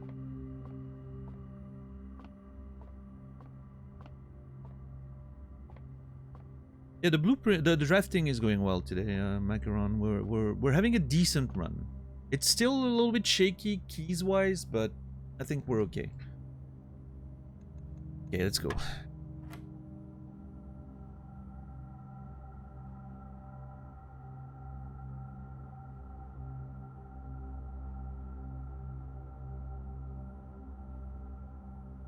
It's the first time I see that. I don't know what to do with this. Hold on.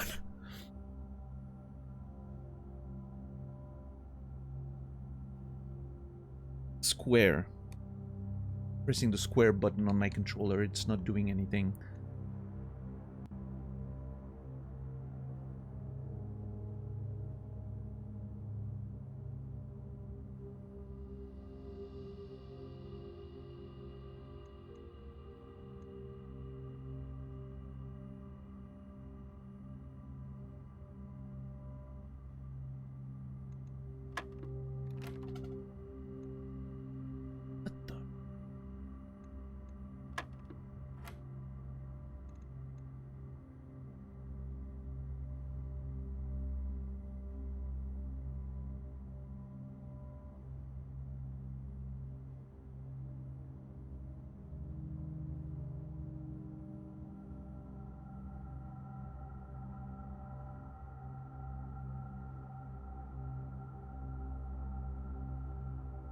Hold on, what the hell is going on? Okay, this is interesting.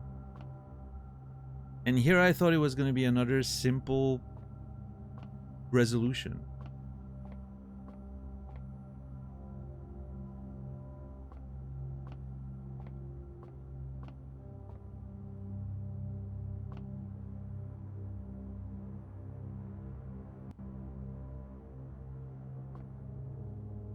So it's not...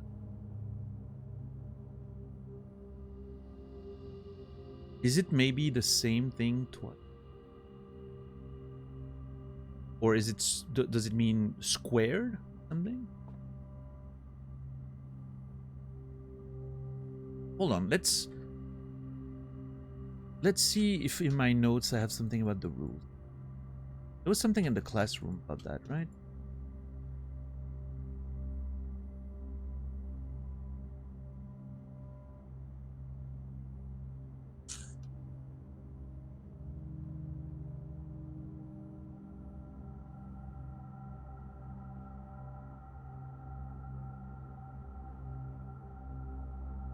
And I thought I had this all figured out, huh?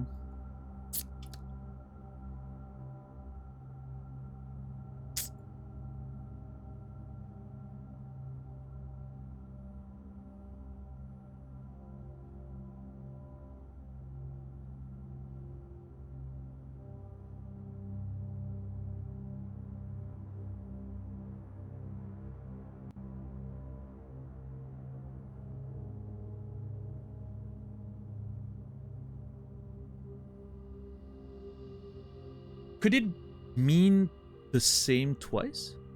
Like 6? Nope.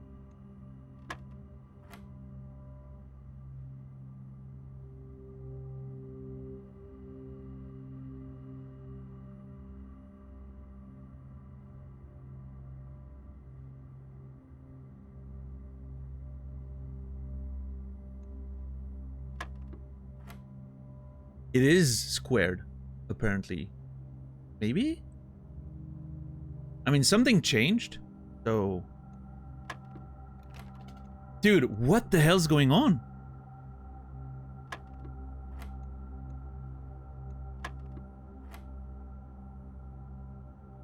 Is it 3 squared plus 1? 10? Nope. What the fuck? Hold on.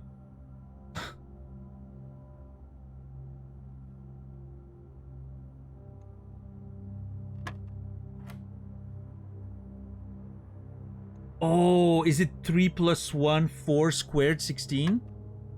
That's what it is. Okay.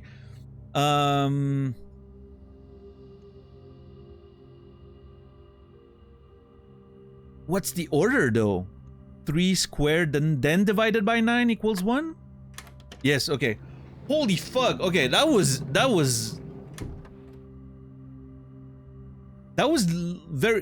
very much a curveball. I had to think about the order of things again, and the silver key. Okay, well, not what I was hoping for, but we'll take it.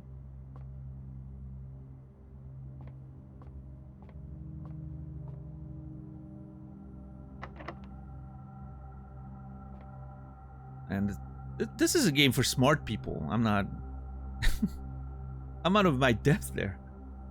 Unlocking a door with the silver key would lead to a room with many doors, so very much not what we should use right now.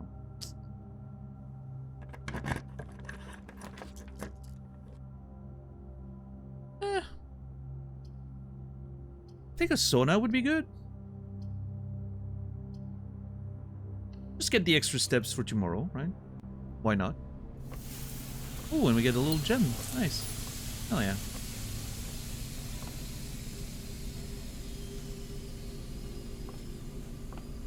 Nice. We're having a decent run today. We're, you know, preparing a good run for tomorrow. Well, to be fair, Zia, it's more like the way... I know you're joking, but it's more the way like it's presented, right? It's not very explicit, but it's true.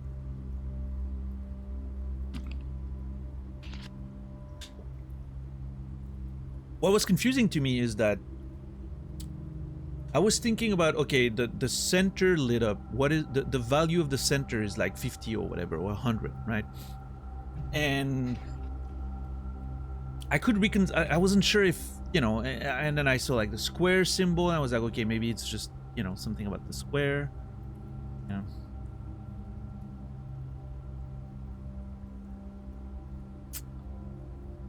Imagine someone taking 45 minutes to figure that out. Do you still think it took you a long time? I don't compare myself to other people. It took me longer than I would have liked. For myself, personally. It's all I think about. I'm not upset about it. It's it was a bit of a curveball, but I'm glad I figured it out. But Okay, what do we do now from here? Do we go outside? Are we gonna have any other opportunity to go outside? Maybe through the garage, right? So maybe we don't go outside right away. We keep the foundation as a last resort for going outside, I think. Because worst case scenario, I end the day by putting the elevator downstairs because I want to be able to try that next time.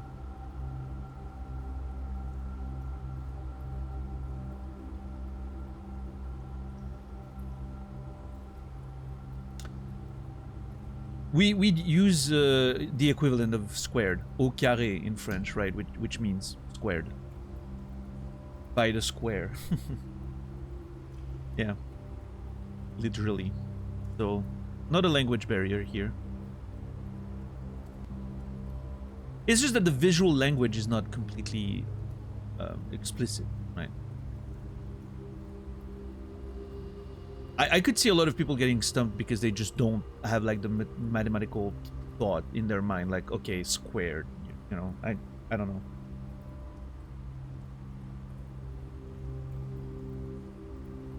Maybe I don't know. I'm not sure. I'm not sure how the average person is familiar with the idea of, you know, a number being squared or the square root, right? I don't know. I haven't been... I used to be a teacher, so obviously my students would be familiar with it because we would talk about it in class, right? I don't know what the average... And I never talk about math with the average person outside, right? So I don't know how much people think about those things or if it's in their mind or something.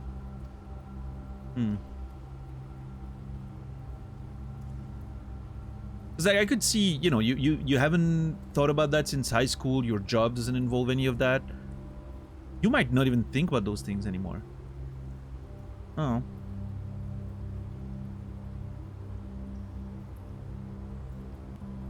Like, I'm thinking about my dad. I think my dad would have been on that puzzle for the rest of his days if he had played a game like that. I could have given him his entire life. He would not have figured that one out, I don't think. And my dad was not a stupid man. He was a smart man, but he wasn't, you know, he wasn't much for puzzles.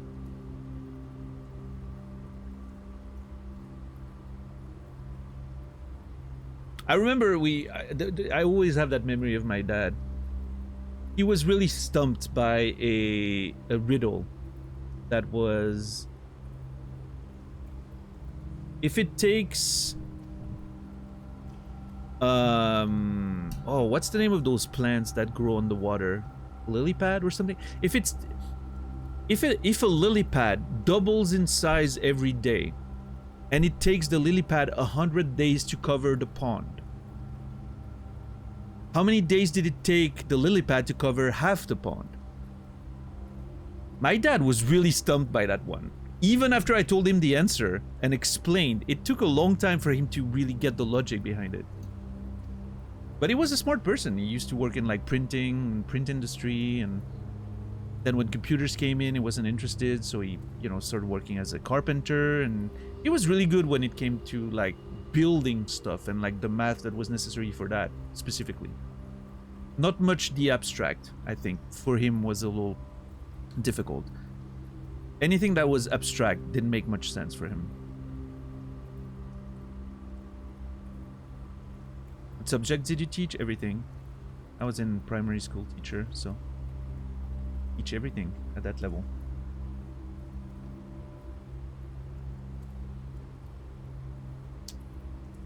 Yep.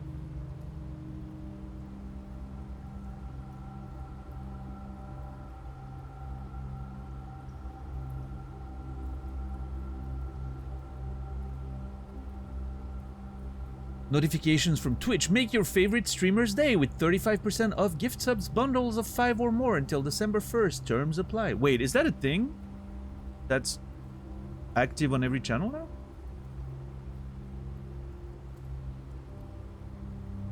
Yeah? Oh, okay. It appeared for you too? Okay. I'm assuming we take the hit, right? The cut is shared. It's not like Twitch giving us a gift.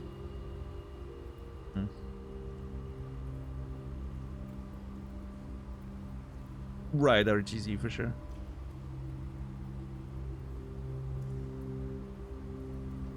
I don't see the new 1,000 gift subs option though.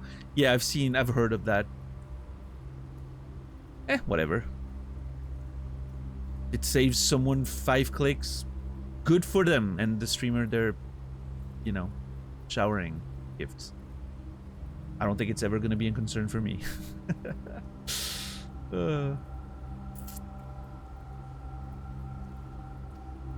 I'm trying to think what's the highest single gift sub number we've got. What was that, 100 maybe once?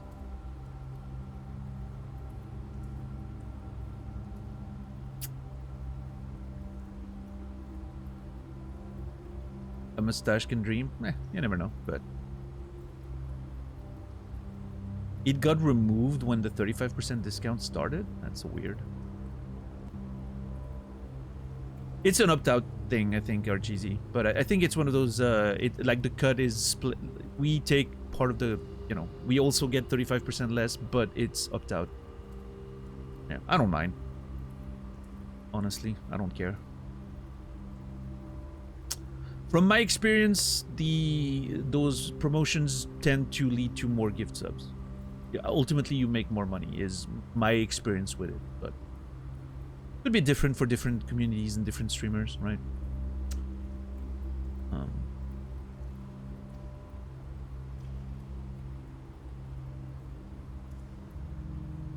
And if more people get to enjoy ad-free experience for less money, that's awesome.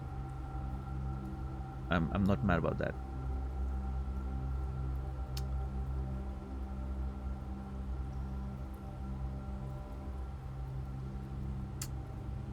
I think we go hallway and we try to reach that side and check if we can find a garage before we do anything else. I would love to go outside and gather a few resources.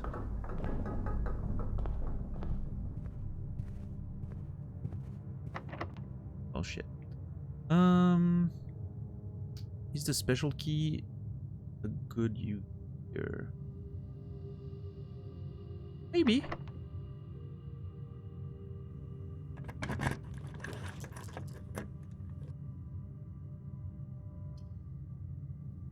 Whoa. The locker room spread keys throughout the throughout the house.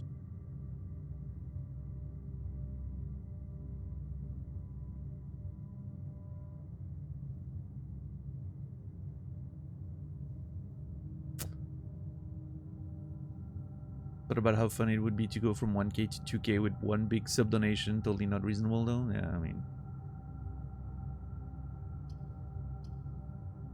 I also think it would be very funny. I would love to be the butt of that joke. But yeah. Oh no, not at all, Credo. There's a bunch of rooms that I haven't drafted yet. The locker room's one of them. There's probably even more plans that I haven't found yet. Yeah. Yeah, no, I mean there's a whole bunch of stuff that I still have to uncover. The passageway is okay here. I think it's decent, but I don't know, man. I think the locker room's fine. I think I'm worried about the left side, but sure, so you know, that makes a lot of sense. I agree. Though at this point, I think this stream probably has had enough people joining and following and coming in that it would probably hit people that at least follow. I'm assuming, right? We do have quite a few like unique viewers over the course of a month, right? But yeah. But again, regardless, doesn't matter.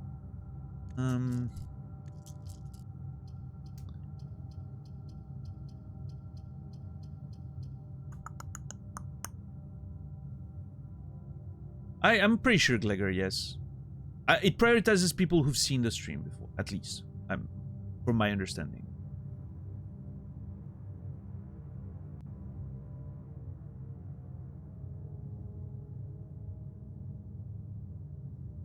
Yeah, Gecko, that's interesting. Yeah, I wonder how it really works when you run out of people.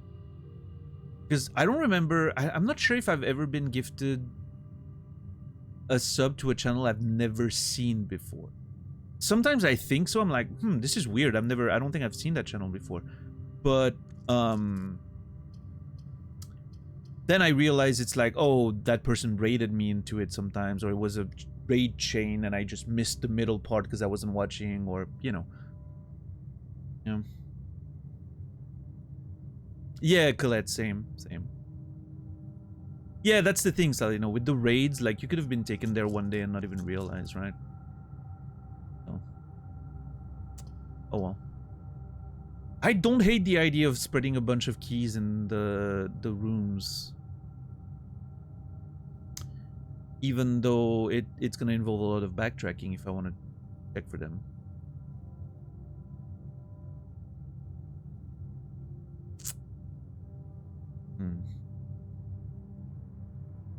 We certainly do need the keys, though. Yeah, we'll get it.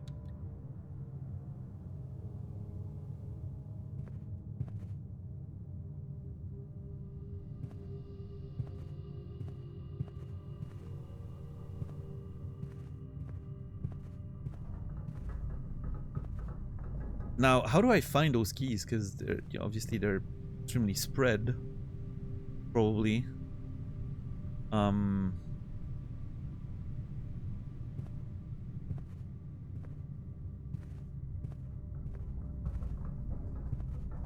Right side, you know, yeah. I don't know, yeah.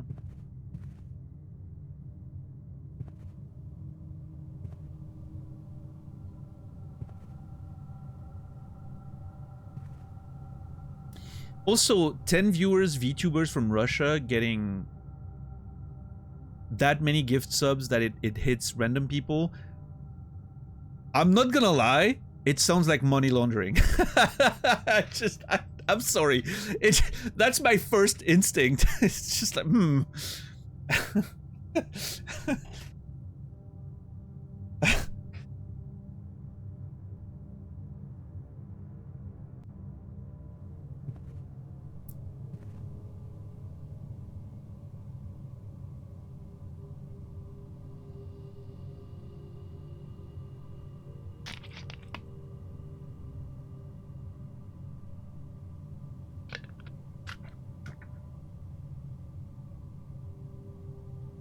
That's the thing, RGZ. No, it won't. Because if you have 10 viewers average, you have hundreds of people in your community. That's the thing. A stream where I have, say, 100, like, if I have a stream where I have, like, 70 average viewers, I have actually, like, 400 unique viewers over the course of the day, right? The community is thousands, right? If you have 10 average viewers, you probably have hundreds of people in your community as a whole. Not necessarily, but, you know. If you don't, that's really weird. Like, if you have 10 average viewers and you only have those 10 people, that's really weird. That would be like a crazy outlier in the streaming space.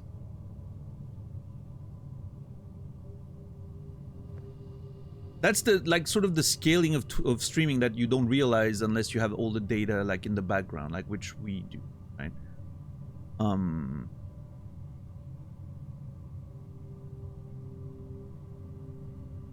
Yeah, well, there you go. I mean,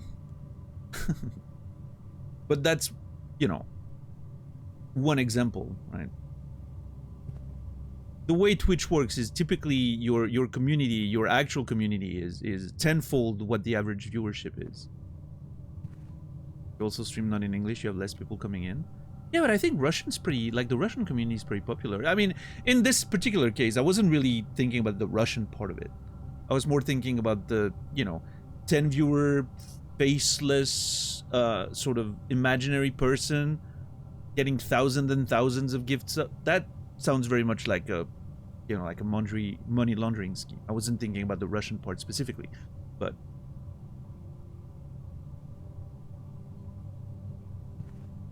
I don't know. I feel like the Russian community is pretty strong. It's like the Spanish community, right? It's like it's not as popular as the English language, but they have extremely strong communities. And they watch those people specifically, right? English, I feel like English communities is a melting pot of a bunch of different cultures, right? Obviously. And then each like specific language, like French, Spanish, Russian, I feel like they have strong communities that only watch people in that language. Which I think makes for like a very focused like experience, right?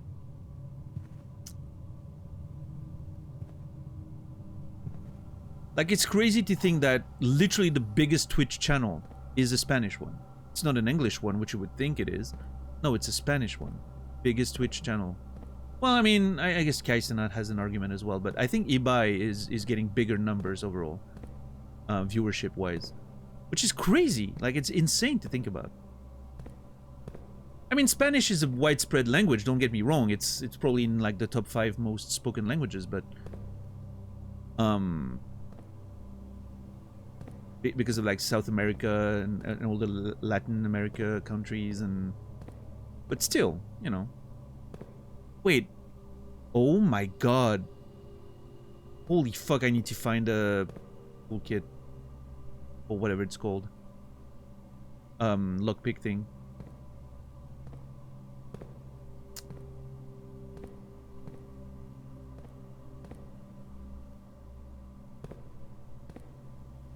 What's up, DJ? How are you doing today? Twitch is banned in Korea, for example. Is that still true? There's a Korean streamer I've been following for a long time. She's still streaming. Huh.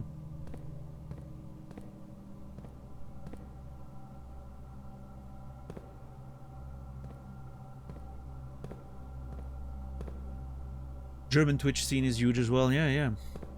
Yeah, all the like specific, obviously non-English languages have like very strong like culturally united communities, which I think is a very interesting phenomenon. Which outright shut down in South Korea? Interesting. I wonder how people circumvent that. It's clearly some people do.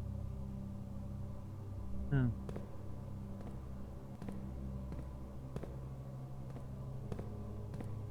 Yeah, probably. I'm not sure.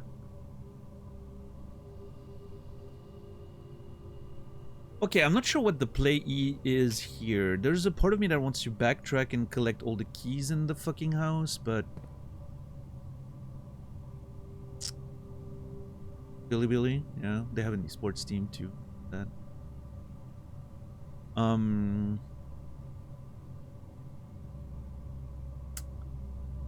then do we go outside and we give up on the fucking garage plan?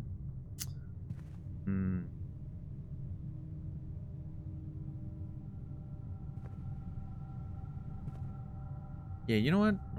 Let's do it this way. I'm gonna be smart about this. As much as I can. If this one's locked, I'm not opening it. Okay, it's not. Ooh, okay, hold on. I think the tunnel here is actually pretty good.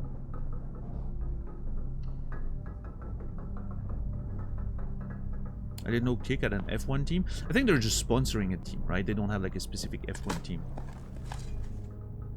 Any specific goal this run? No, mostly just trying to fill space, trying to maybe draft new rooms if I find them.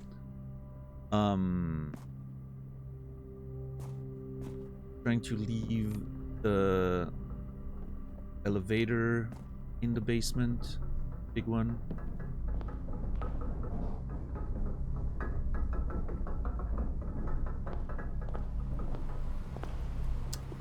I would love to open this, but I'm not sure we'll get there.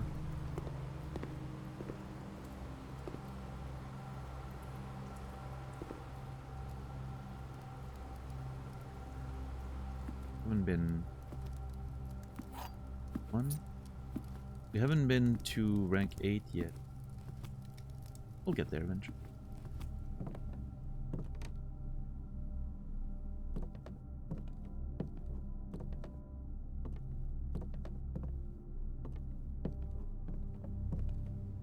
Why is there not a key in there? Got screwed with that key spread, I think.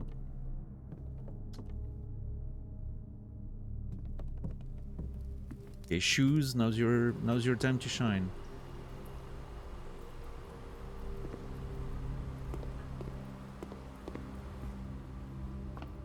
I would love a metal detector right now to find those keys.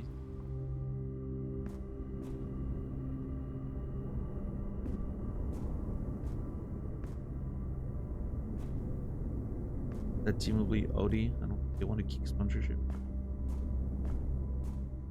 There's a title sponsor for Sauber. Sense. Ooh.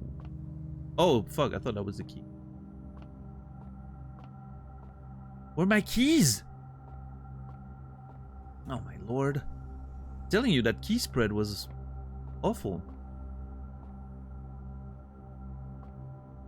Watch me go to security later and be like, oh, there's 25 keys in your house. And I'm like, okay.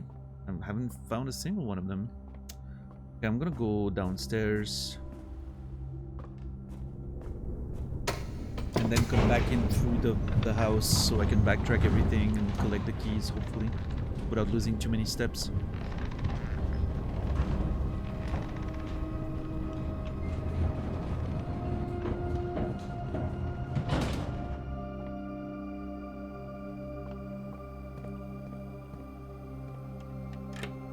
Okay, we're leaving this one down there. I'm not picking up the elevator again. It is staying here.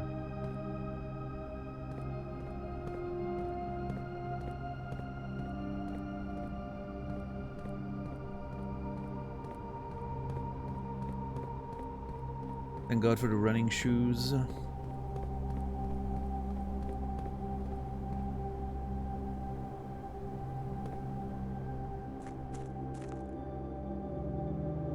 Running shoes OP. Look at this.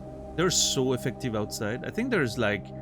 I don't know how exactly it works, but I think the chances of them triggering outside are better than them triggering inside. I think that's how it...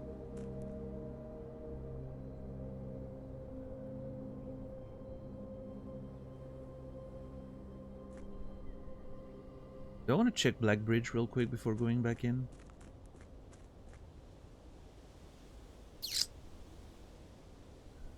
I think so.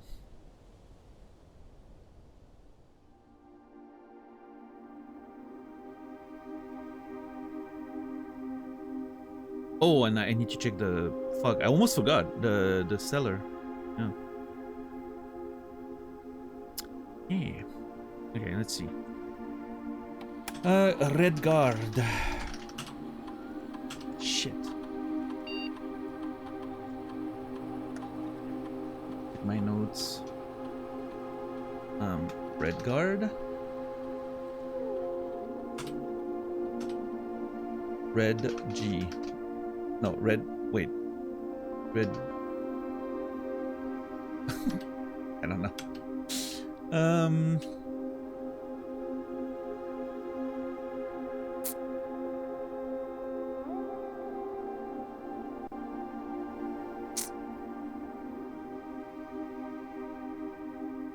I don't know.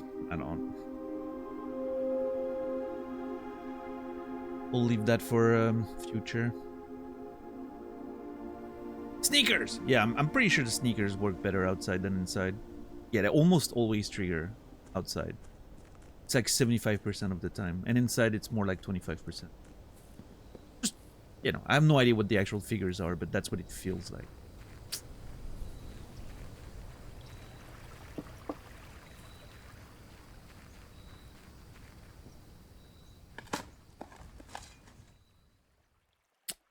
Great. Thanks.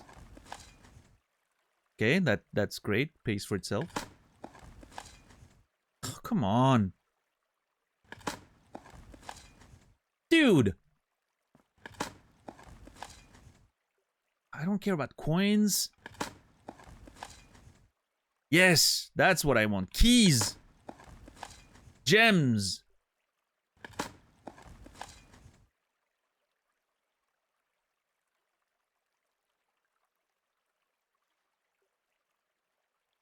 What? Okay, what is that? Unlocks bucks 149. Oh my god, is that in the locker room? Or is that something? Oh my god, hold on. Bucks 149? That's in the vault! It says vault key here. That has to be in the vault. Oh my god, I need to find the vault. Yeah, I remember the vault had all those little boxes and everything. Oh my god, this game. This game doesn't end. I'm gonna be playing this for the rest of my life. This is my life now. I'm a Blueprints main. This is the only game.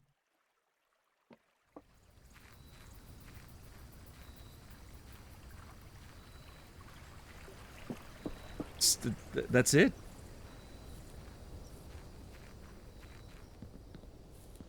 Maybe we can come up with challenge runs after that, and I just play this game for the rest of my days. That's a wolf. I'm here for it. Well, I appreciate it, but no, we have plenty of other games we want to play, but this one's gonna take longer than I thought. I can say that at this point, because it already has. I thought this game was gonna take a couple weeks or something. It didn't seem like it was gonna be that big of a game. I have a challenge run for you that I made up. Oh boy. Can you already tell me, or is it spoilery? Yes, Sila.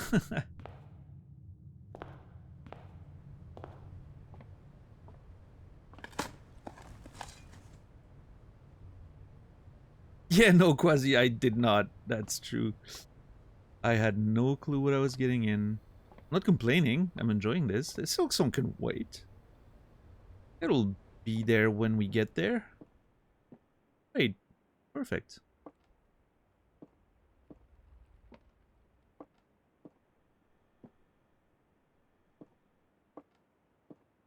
Oh, okay, Colette.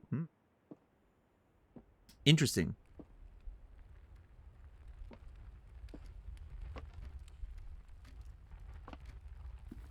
I think doing like new saves one day Antichamber is a fun idea, or even like full completion if that's even possible.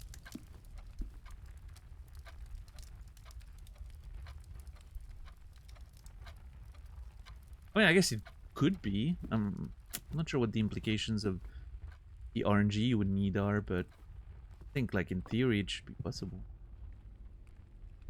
A credit roll on day one, right?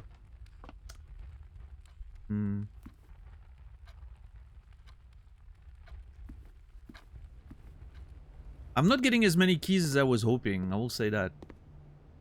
That key spread, not as spreadable as I thought it was gonna be.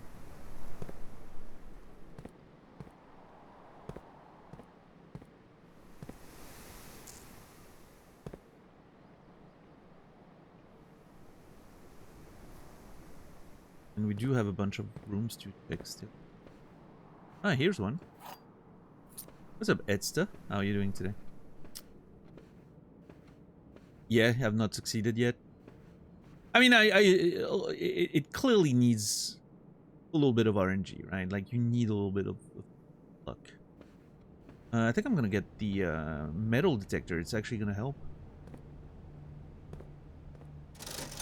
And otherwise, I'm gonna lose my gold by going through the chapel anyway, so might as well.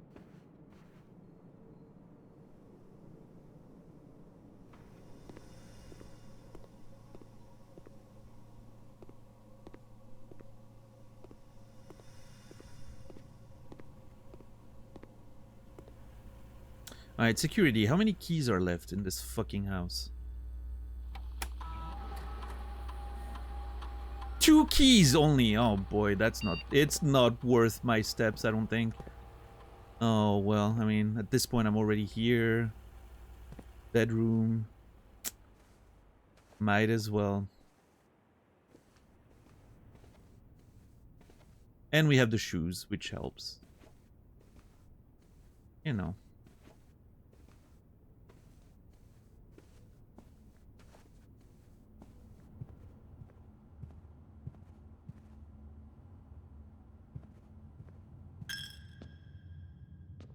Doink. Oh, there we go. Hey, that was worth it. I doubt there's a key in there, but I'll check. I should have drafted the dark room before coming back here. It's fine. I just won't.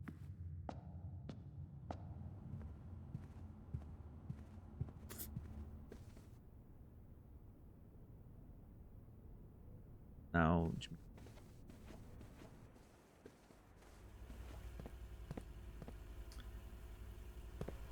telling you, the bedroom coming in clutch this run. What a stupid... The layout of this house is so bad. I think that's the worst layout I've ever had for a villa. It just... There's literally... It's one... There's no, like, you know... Except here, like, around here, it starts becoming a little better to navigate, but... It's just one path with a few long dead ends. Like, it's the worst possible fucking choice.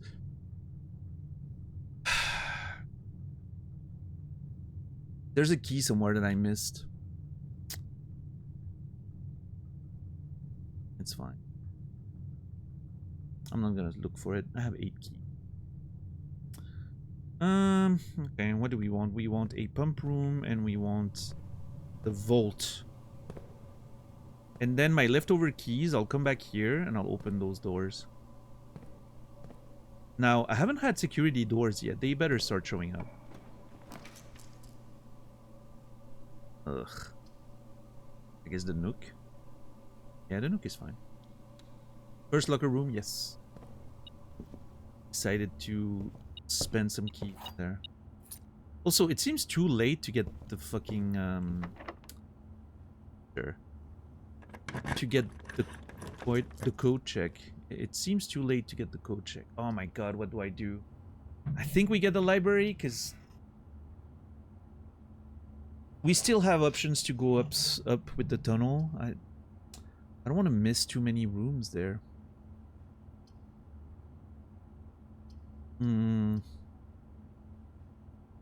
Also, I need to get to the library. I have a book. I need to get those books going. Also, it doesn't cost gems. I could redraw, but I'll wait for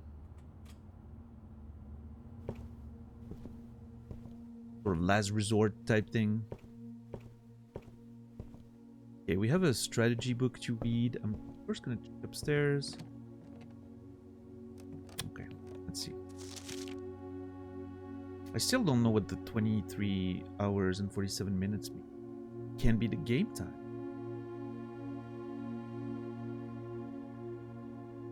It took us much longer than that to get to the room 46.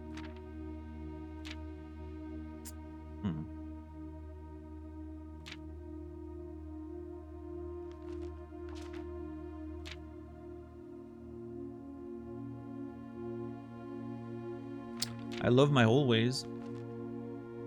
That's for sure.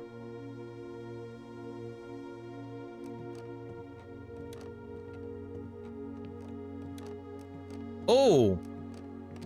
I've never had that before. Windows in the... Oh my god, that looks so cool.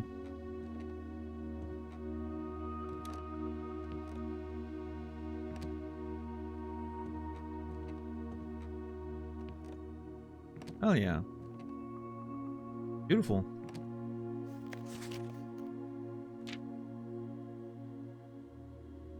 Yeah, my favorite floor plan, the study that I haven't seen in fucking 4 days or something. Same with the code check.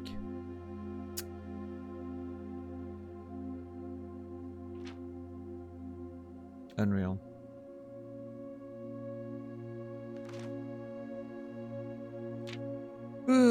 Maybe one day the mate's chamber? We've used the mate's chamber. I mean, I get that it's my most avoided one, but we've used it before. The ballroom. I don't think I've ever drafted the ballroom yet. I haven't drafted the solarium either. Oh my god.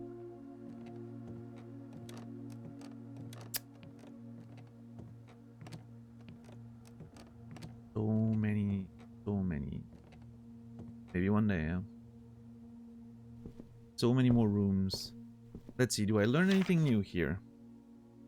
Okay, Kim Thompson.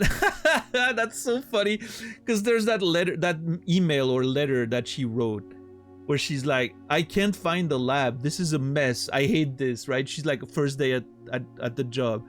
And she completely hates it because she can't find the lab.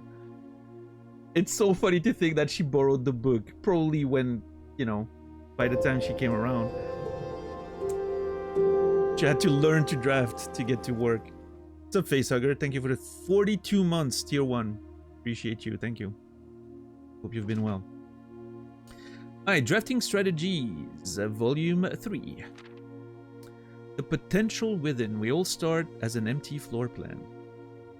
To the ambitious young architect, a fresh blueprint represents a world of boundless possibilities. When you are staring at a blank canvas, you have unlimited potential and ideas to explore.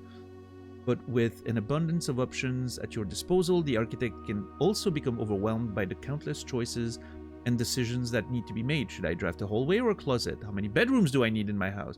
Is passageway really worth 2 gems? That's so funny. All these questions can compound, adding layers of complexity and stress to the process. That's why it's even more important to develop a simple and effective strategy that you can employ while drafting your house to ensure a successful project outcome. In this volume of Architectural Digest, we aim to provide architects with some of those strategies and even assist them in developing their own.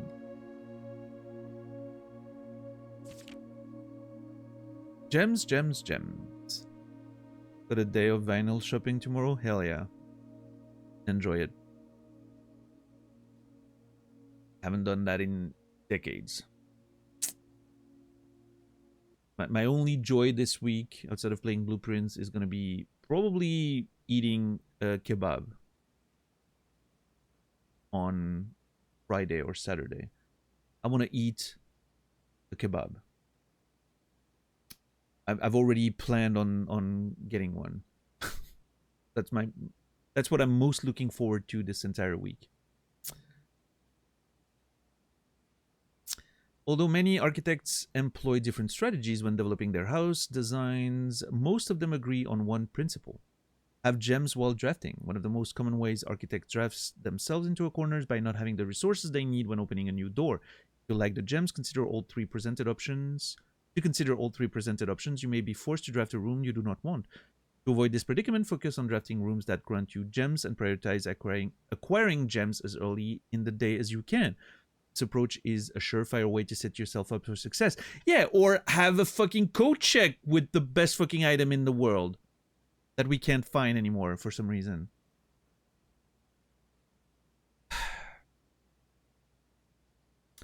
Reader submitted gem strats. I wonder if those are actual like beta testers or something that actually gave, you know, like hints on the forums or something back during alpha or beta. That would be so funny. Make sure you check for gems in the room you are in before clicking the door. I do this way too much. Alice F. Think about saving some gems for emergencies. I try to only spend them if I really need a room. Jen H. I will never draft passageway on the first 5 ranks. It's a simple strat that has served me well. Kyle P. If you see gems for sale in any of the shops, buy them out. Don't pass up the wine cellar even if you're not thirsty. There's no such thing as too many gems. I have a bit of a problem. Craig O. See, all these people haven't reached my level of obsession, which is just get the fucking necklace. And you never need gems anymore. Your gems are rerolls if you have the study. It's perfect. Planning your house, estate layout, and drafting. When you begin drafting in... okay, RGZ, listen. It's not my fault it never showed up. That's just RNG. When you begin drafting a house, it's important to start each day with a solid foundation. Also, I have you know, I still have 3 gems. It's going just fine. Fuck you. When you begin drafting a house, it's important to start each day with a solid foundation. Draft early ranks first. A very common mistake beginners make is drafting in a straight line north and ignoring many an open door they have left behind in the entrance hall and rooms of the early ranks. When these architects reach the higher ranks, they quickly discover they do not have enough keys or gems to continue. Their day usually ends by returning to the lower ranks to draft from the doors they skipped, only to find rooms and items that would have made all the difference if they had only been found earlier in the day. What's up, X? As the layout of the right demonstrates, even a path of rooms that snakes through the house and does not go in a straight line can also be structurally weak if you are leaving lots of unopened doors on the ranks behind you.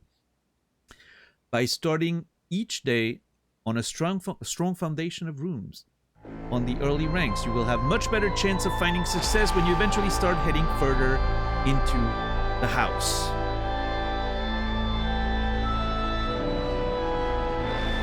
Glegger, thank you so much for the 5 gifted subs. Thank you for taking advantage of the 35% off that Twitch is giving us for the end of the month. Hell yeah. Thank you so very much. Granada, Knickknack, Clef the Mouse, Nix from Chaos, and Vic Vega. Good names. Good picks. Congratulations. Enjoy the ad-free experience. Thank you, Glegger. Means more than I can say. Thank you. You were wanting Vic Vega? Hey, you got it. See, if you just gift enough subs, you get the people you want. That's how it works. What's up, Clef? Got the email notification while watching the VOD to catch up? Hell yeah. Hell yeah.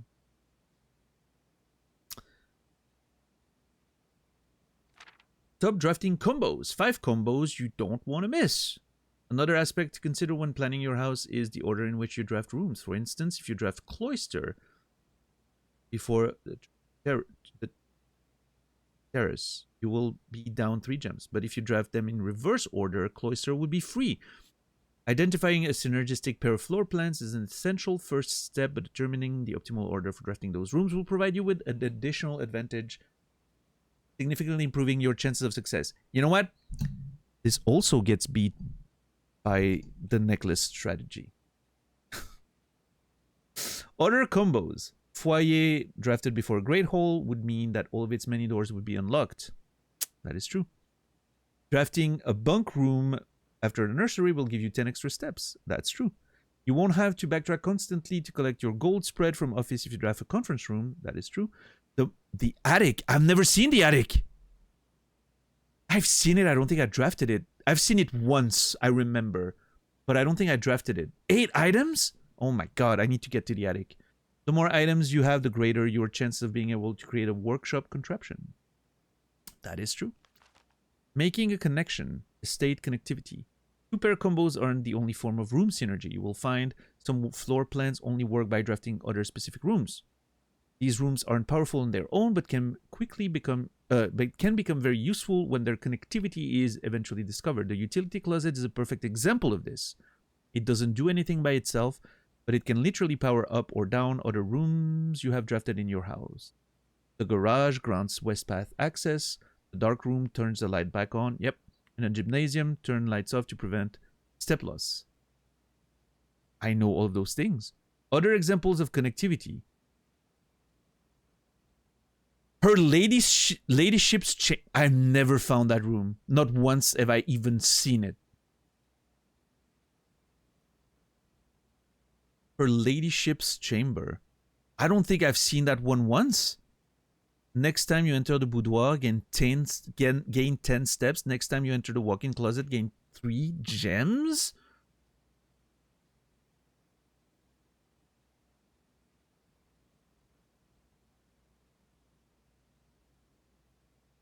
One of the more simple example, her ladyship's chamber has synergy with Lady Epson's other 2 rooms, the boudoir and the walk-in closet. The boiler room connects ducts from room to run steam power specific destinations in the house. Laboratory, garage, laundry room, furnace, pump room. All have uses for steam power. Speaking of the pump room, this room controls the water level throughout the house and can interact directly with the pool, aquarium, greenhouse, kitchen. Greenhouse? What?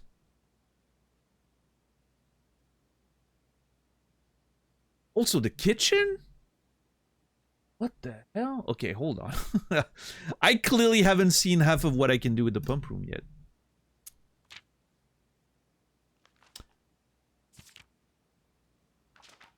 Okay, most of this pretty much figured out. This, like, right page here, I very much need to take a screenshot of that. I'm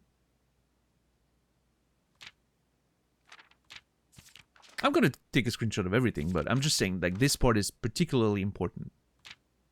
Tips and tricks. In the kitchen, you can check which course is being served in the dining room that day. Will allow you the opportunity to draft a specific room that will make the meal even more delicious.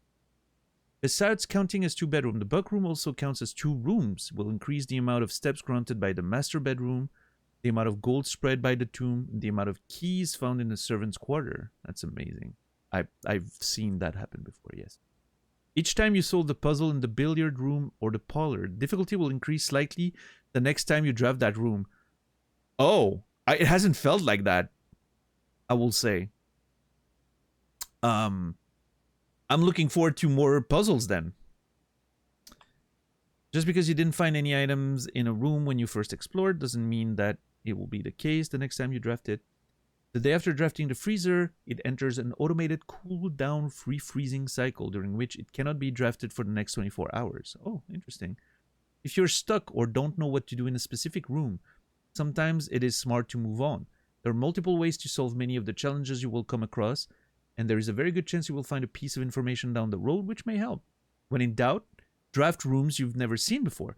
Even if you do not think the room seems very useful, it may still hold useful clues and information that may help you on your journey. Word from the editor. Although with this volume we have provided our readers with many potential strategies and tricks to try, we here at Architectural Digest hope that aspiring architects know that there truly is no set blueprint for success. Forging your own path and coming up with your own unique strategies will, in our humble opinion, always provide the best results. Each architect has his own favorite room, each builder his own favorite tool, and thus each player in turn will develop their own style of play, discover their own secrets and tricks that they can share with the world or keep to themselves. Whatever strategy you employ, we wish you the best of luck drafting and hope you build the house of your dreams. Here's my contribution. Get the fucking emerald necklace bracelet and never lose it. Always code check it. It's the best item in the game. I will not be taking questions. Thank you.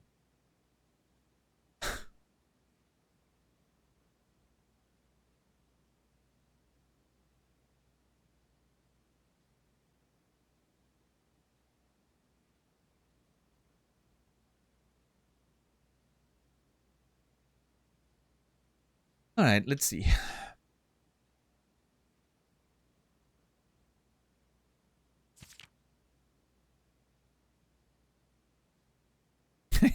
Colette.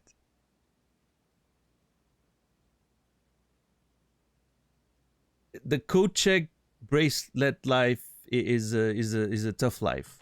It's not everyone can do it. I still think it's way too much value to pass. I would take a couple days where it just doesn't work out for the days where it does. Because you get so much. You get so much value. Especially with the study. The study emerald bracelet combo is, in my opinion, the strongest power you can have in the game. It feels like playing a blue deck in Magic the Gathering. You have all the drafting power, you have all the manipulation you want. It's the best. It's the control, it's the blue control deck of blueprints.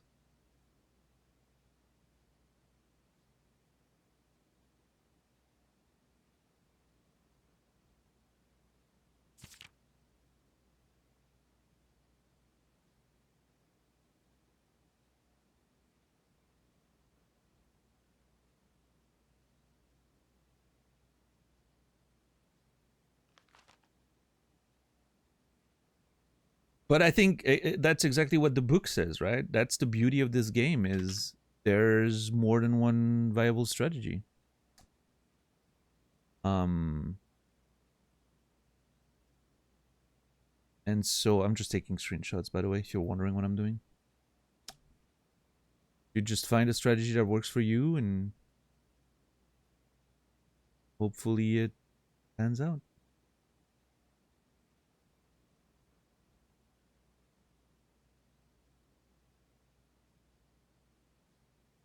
Me, you know, card games, I'm a control player. I like RNG manipulation. I like options. I like drawing. I like, you know, I like all those things. So that's the same way I play Blueprints.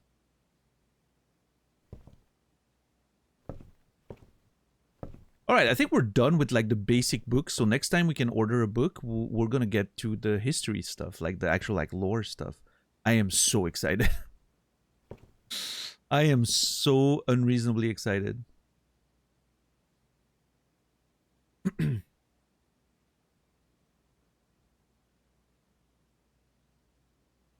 Chaos drafting. Are you an aggro player in card games? If you play card games? Because I really feel like strongly that there's parallels between this and card games, and that you can see like some, you know, parallels and with the different strategies and all that. Whenever you enter the ballroom, set your... That's actually not bad in this particular case. We're gonna...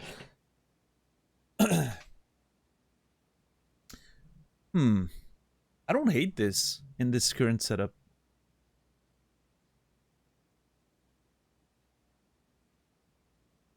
Fellow Blue Mage. Yeah, my favorite deck that I've ever played was a Super Friends Esper deck. But I typically most of when I played most recently I played MTGA a lot. Like a few years back, I played for like a couple of years daily. I was mostly playing like blue white. But you know, I like putting some variety in there, right? You can play the same deck all the time and not be bored. But yeah, blue white was pretty big in the meta, of course, a couple of years ago, and was playing mostly that. But my favorite deck was an Esper Super Friends deck with like 14 Planeswalker, I think. Which I really loved playing. It wasn't very good. Like, it wasn't like you weren't gonna crush anything with it, but it was so funny. Like, it was so much. When you could get it online, nobody could do anything. It was so fucking cool. I've never felt as powerful as when this deck would just pop off.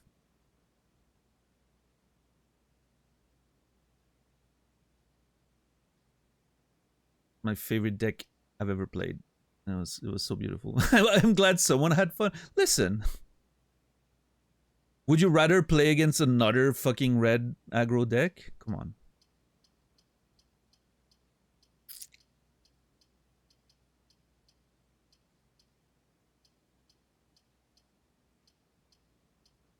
Yes, you know, it's funny because I remember doing that when I first started playing MTGA again. And then when I actually got, you know, a lot more into the game and getting better, I never streamed that again. But yeah, it was a fun time for a second. Is this worth it? I think it might be, just for the getting a new room. I don't have the money for the bookshop, even though I would love that. Yeah, I think I'm going for it. When my uncle taught me chess years ago, he said I play very aggressively. Does that count? I wonder if he meant that you just didn't know what you were doing, so you were pushing pieces forward. I'm joking. No, yeah, I mean, aggressive playstyle, you know, transfers to many things. What other games online, like, what other multiplayer games do you play where your playstyle could be considered aggressive? Oh, we get beautiful music. The room looks super nice. There's a few pictures to observe. Okay. I hate multiplayer games. Kind of checks out, I think.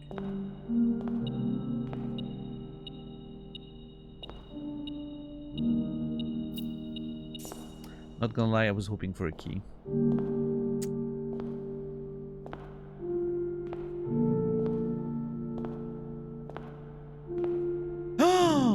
Oh my god, we get the... Oh my god, we get the missing sheets.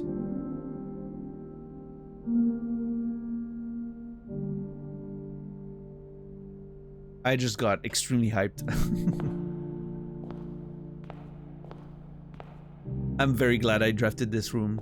Also, it looks so beautiful and sounds amazing. An opulent hall with a polished mirror floor. In the old days, numerous balls and dances were held in this splendid room. However, as he aged, the Baron began to prefer private parties in the parlor over the grand formal receptions of his youth. Ever played against Lantern Control? I don't think so. There's worse though. Man, what was that deck? Stasis. It's an old deck. Stasis, something. Where literally the game would be locked down and they would just deck you out. So annoying. Unfun to play against.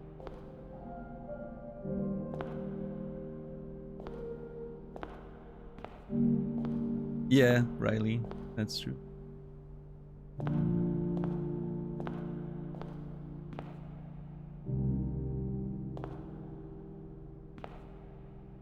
I need to play Citizen Sleeper. I hear some good things about it. Yeah, Sila.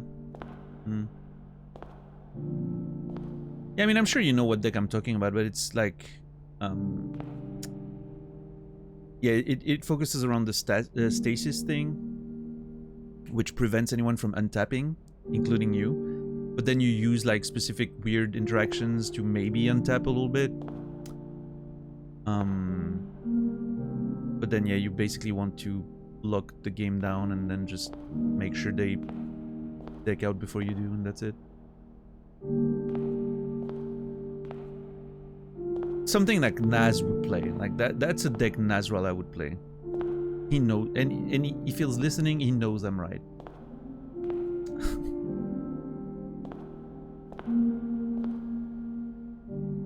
Citizen Sleeper is in my top 3 games. There's another one that I need to try is Pentiment. I hear Pentiment's pretty cool. Like an investigation thing. My only concern with Pentiment is it's Obsidian. I'm not a big fan of Obsidian, but who knows? And the case of the Golden Idol, I think is a good one. Yeah, no, same, Sila. Once they switched to... I uninstalled MTGA when they announced they were gonna do 6 standard sets a year, including you know, the like crossover sets, right? Like the pop culture sets. I was fine with the idea of pop culture sets. You know, whatever. It brings new people to the game. That's awesome, right? That shit should not be in standard though. Standard was meant to be like the, you know, sort of pure, if that makes sense, the pure format of like MTG, you know, still being MTG with the lore and the flavor and, you know, all of that.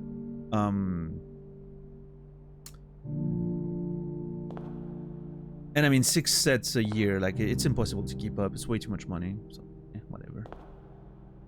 Yeah, probably RGZ. Maybe DJ, maybe. Clara and Simon. In Eclipse Bowl 1952. In Eclipse. God, I wish I had a fucking... I need... Okay, let's... bring... checklists and everything. Checklists. The ballroom.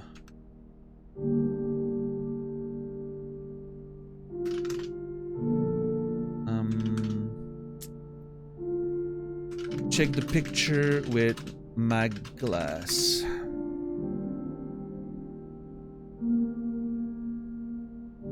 I feel like this picture could have some hidden stuff. There's some like smooshes and everything. Like, I don't know. Feels like there could be some hidden stuff in there.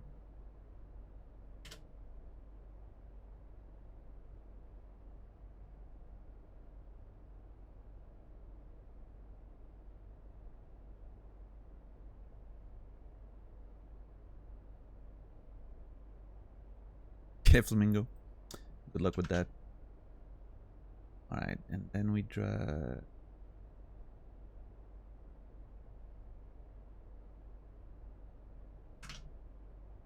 Oh. Wink.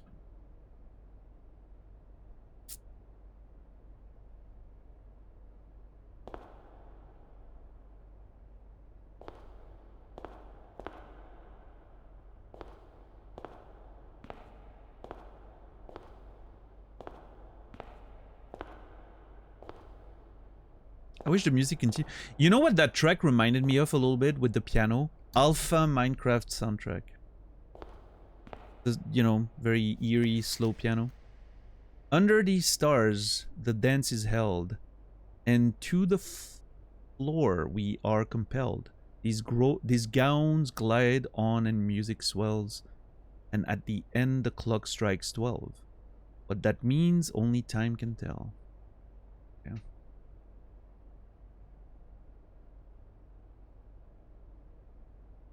So let's put that in the ballroom. And then we'll have to check secret message. So the big one is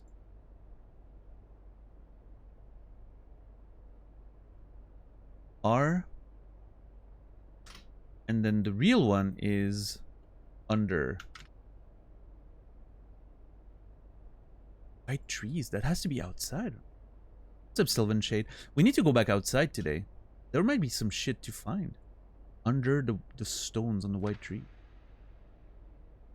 Two remain for one last dance and spin again around clock hands, and as they turn, a second chance to rise above the falling sands, the true time lost in past romance. Beautiful. And so the words, and now we have full sentences. The first word on the sheets are true messages. Under two stones. Find among the white trees under two stones. Well, let's copy that. Paste that. Grab one of them. Move it here. Zoom out. Select it. Move it. Am I moving it right now? Nope. There I am. Bam. Oop. Yeah, that one's the big one now in my notes. Yeah, no, I know. I was just moving stuff.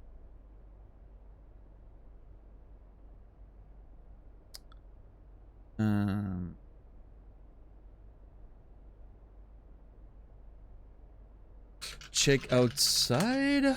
Garden. Orchard.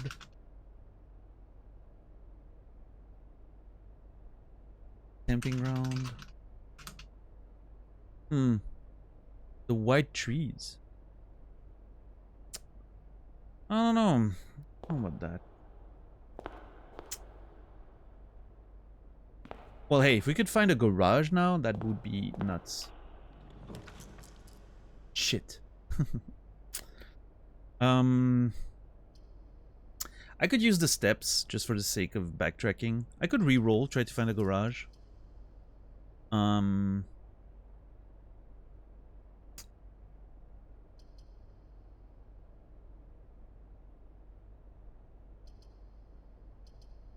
Solarium would be nice.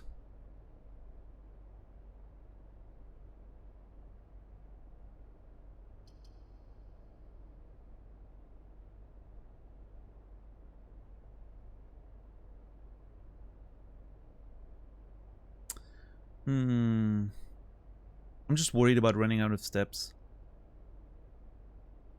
No, we still have the dinner. We still haven't eaten dinner, and we have the shoes. We're fine. Solarium.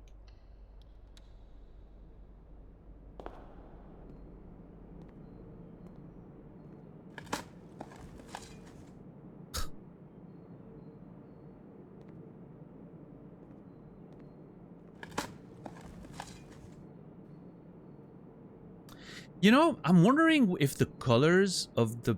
Because there's white and black colors. I wonder if the chess pieces, something different happens if you have all black colors, for instance. It's like the queen is black. The king, I'm pretty sure is black too? Hold on, let me check my notes. Because like some of the pawns are white and everything. The knights, some of them are white. If the king is black... Okay, there's a black bishop in the thing here.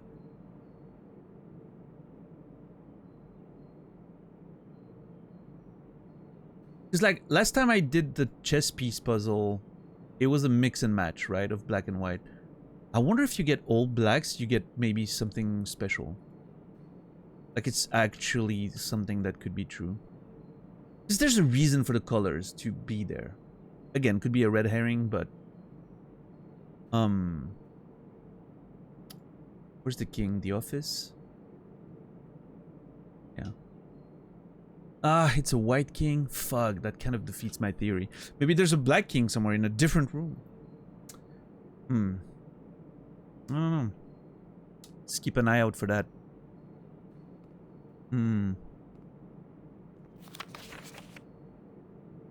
Mr. Nogula, Anne wanted to remind you once again that it is expected of you to keep the grass in the cloister cut and the trees trimmed. I have a feeling you may have forgotten how to open the cloister wall again? So to save you some stern words, I decided to draw you a little diagram to help you out. Who knows? Maybe this time it will stick. Sympathetically, Bridget. The cloister ground access. While face to face with the angel, press the base of the two pillars on either side of you. Oh my god, I could have found that by myself, probably. I think I tried going around that room pressing random things.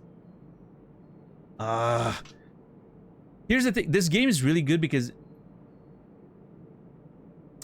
some of the stuff like that you need to do is so precise, like it's such a specific spot, you're unlikely to find it sort of randomly, unless you really take the time for it.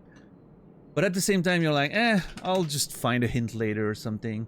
Like, it really caters to different playstyles. I like that. Now I can't wait to get the cloister again, but we don't have enough gems for that. So...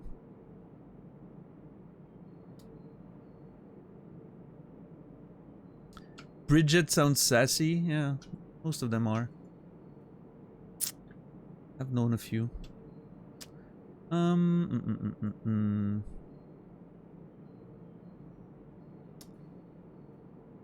Solarium.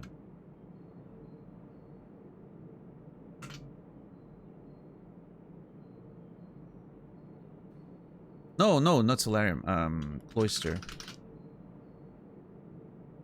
Do the thing! Solarium notes.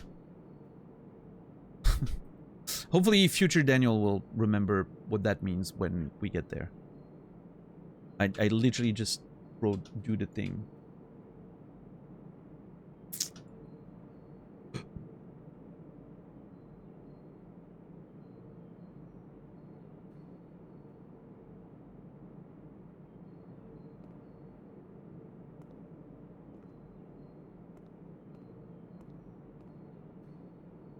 Okay, what's this one then?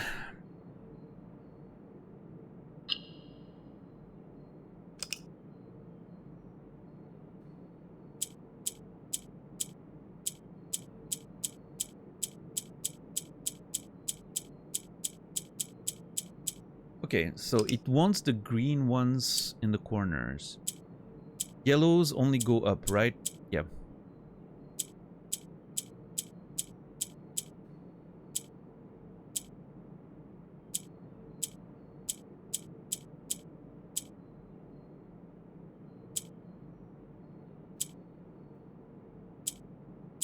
Okay, These two exchange in the middle. Oh, easy. I was just messing around trying to understand the, you know, how to manipulate them. And by the time I figured it out, I literally had the pieces in the correct position. I was like, okay, the yellows go up, and then you can like switch the green sides, and I was just experimenting with that, and then bam. Allowance! Yes! My favorite mechanic in the game. Love it. I love the solarium. Really nice room. The vibe is comfortable. I wish it had a nice little music, but...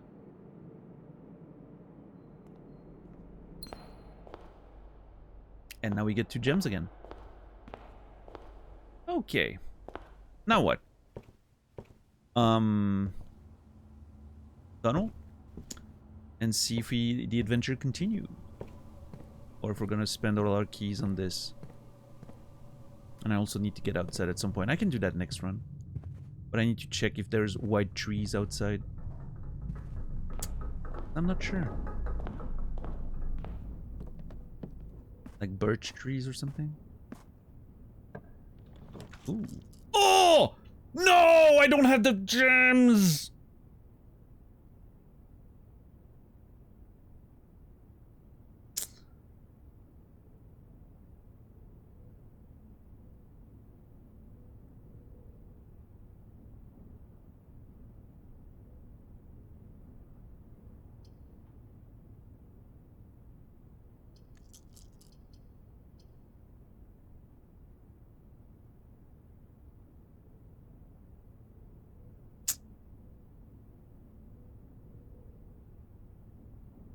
Something bracelet strat. Listen.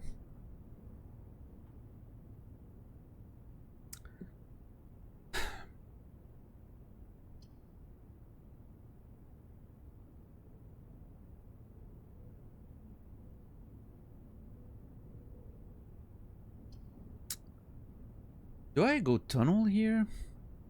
Or do I redraw?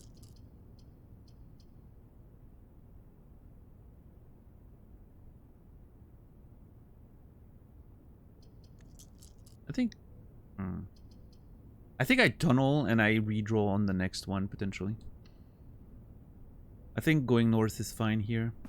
Plus dig spots, yes. And the bugs, oh my god. A nail? Fuck that. Give me a gem. Oh, come on!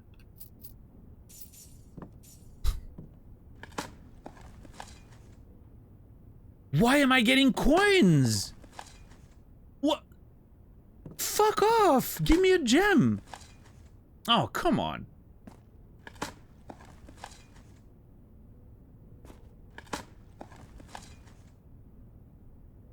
I am so annoyed right now. Okay, hold on. I'm going back to the locker room real quick.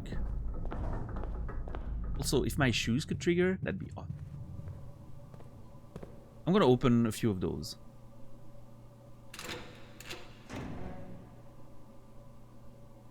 Oh my god. Nothing. Really.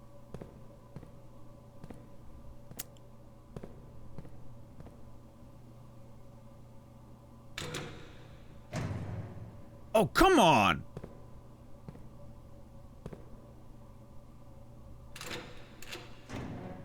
Okay, this is extremely upsetting.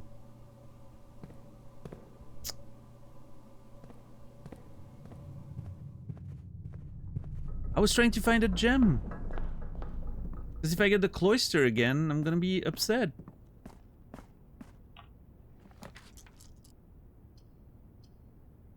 Well, that sucks.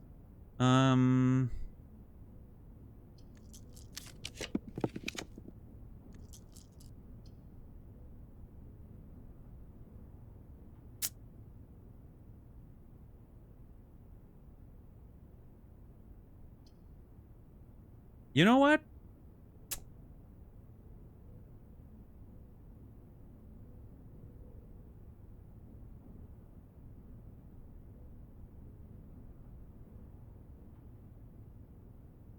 Man, I really want to find the vault though. That's the problem. If I do this, I can open every locker room door. But then I give up on the vault.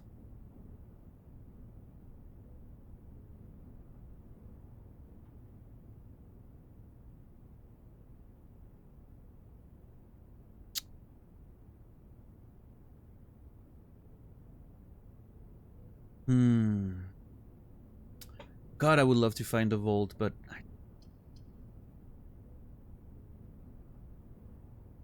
what can I find in the locker room that's worth opening? I have a feeling it's mostly gonna be items. There's a chance there's some lore in there, something valuable, a blueprint, something.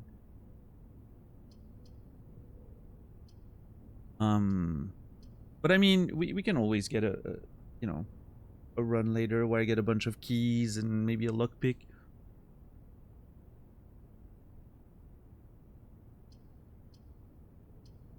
So maybe I give myself the chance for... Wait, is the vault 3 fucking gems or something? And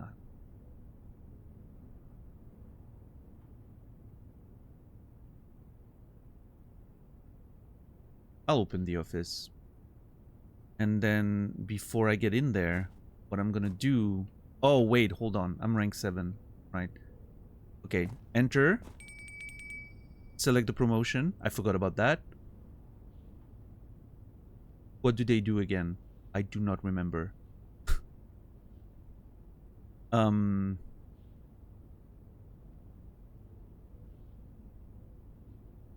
We can't draft on the west side anymore, so no. The armory, okay. Oh, the chapel. Yeah, I mean...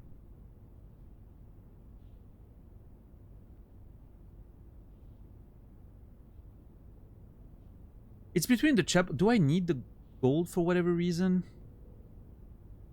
I mean, I'm unlikely to find something... I mean, if I find the bookshop, could be good. Or the freezer for tomorrow. Yeah, actually, it seems like this is okay. Seems like this is okay.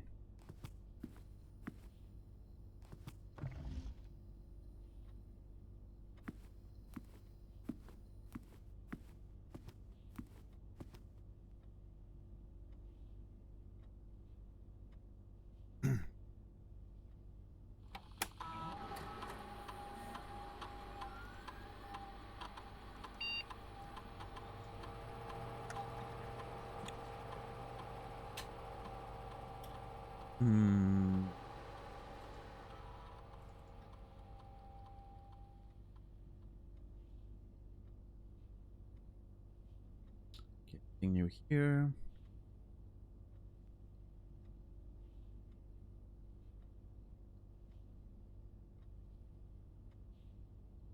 What does the shelter do again? I mean, I'm using Blackbridge for this one, so that's, you know, it's a free attempt. I don't remember what the shelter terminal does, if anything.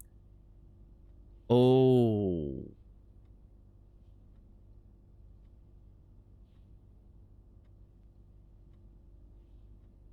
Yeah, what the fuck is up with those radiation things? Forgot about that.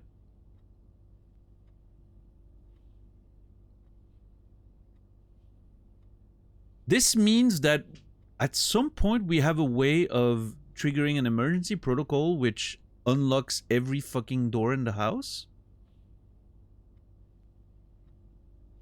That's kind of wild, honestly.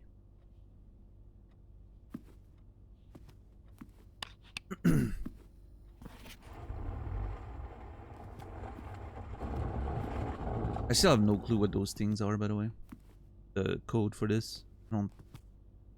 Okay, let's go back now. I have 2 things to do. Ballroom and dining room. Wait, let's go to the mechanarium and do some math.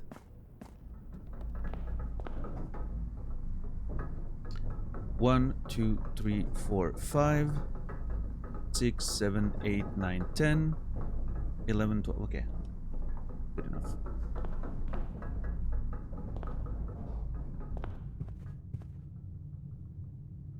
Hopefully I get some triggers. with my feet. I'm gonna open another one because, you know, I don't think I'm gonna need that many keys. Oh, you motherfucker. Another one.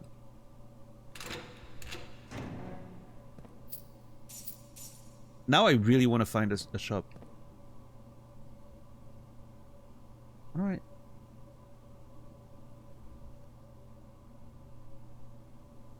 I fucked up. It's okay, but I fucked up.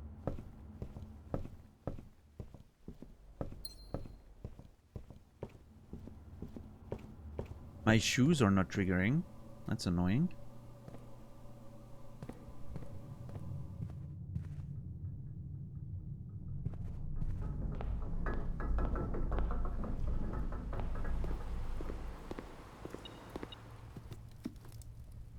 Hopefully we get the bonus one. That trophy room. Okay, never mind.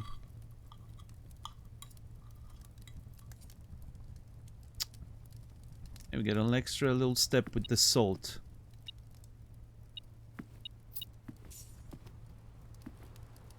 Okay. I fucked up because I need to go to the chapel to get more gold. But that's gonna be too many steps, isn't it? Let's see. Mechanarium.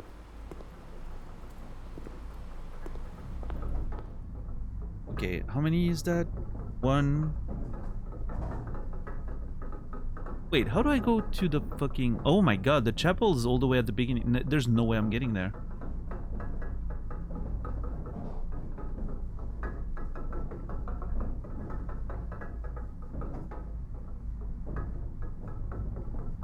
Ugh, it's 10 steps just to go there.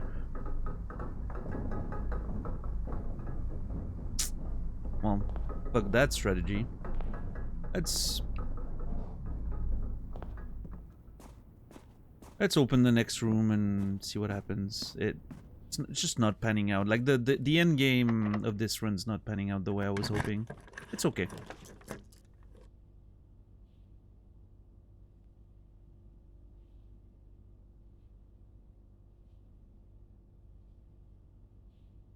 I don't think I can get out of this one if I draft it. The only out I have is the casino. I have plenty of gold. I mean, the laundry room would allow us to play around, but then I have no outs anyway. So, you know what? Let's spend the money we have. Let's have some fun. How about that?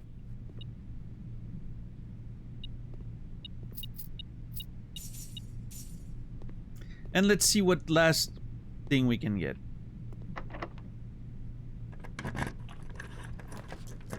I swear to God, this game is so fucking rigged.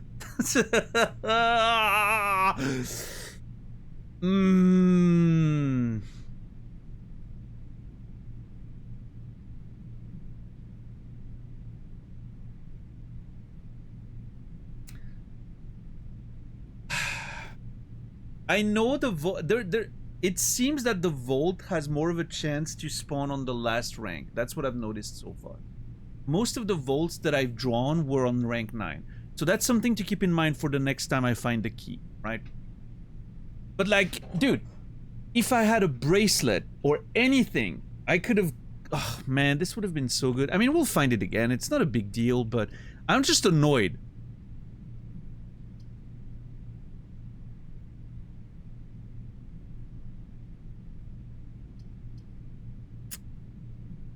Do I redraw? And I mean, the freezer probably costs a gem.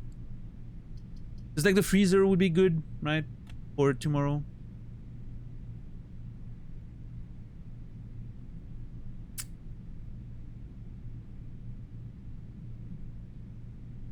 No, I'm gonna spend my cash at the casino. I don't care. I'm gonna go broke.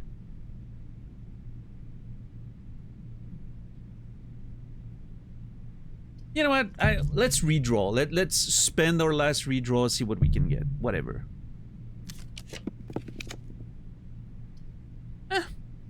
Planetarium's not bad. Gain a couple stars. I don't think the next star is super interesting. If I call it a day in here, we gain a couple stars. Well, I mean, I'm gonna go out. That's the problem.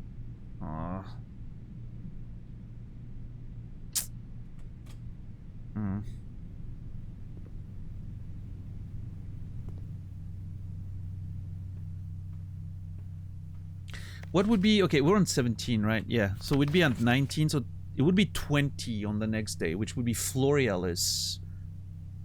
So we could get Florealis tomorrow. We already have like 90 steps tomorrow to start with, so it's gonna be a big run, right? What is Florealis? Green rooms are more likely to contain special flowers today. I don't know what that means, but maybe gems? Like, I know some flowers can give you gems. Maybe that's it. So maybe maybe there's something to be done there. 19 would be Clavis the Key and Diamond Major. Not great. Yeah, you know what? Why not? Maybe we'll do that. Maybe we'll... There's a part of me that wants to go back outside. Can I even go back outside? 1, 2, 4, 5, 7, 8, 9. 8, 9, 10, 11, 12. Yeah, I can. Because, like, there's a part of me that wants to go look for those white trees outside before the next day, so I don't have to spend steps tomorrow to do it.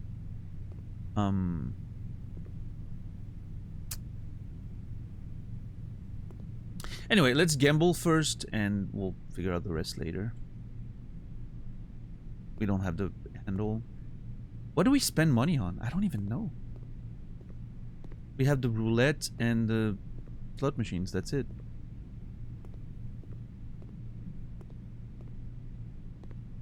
Okay, well. Oh, fuck. I did not realize I could... Oh my god. I could have won gems. I forgot about that. I actually could have won the gems that would have opened the vault.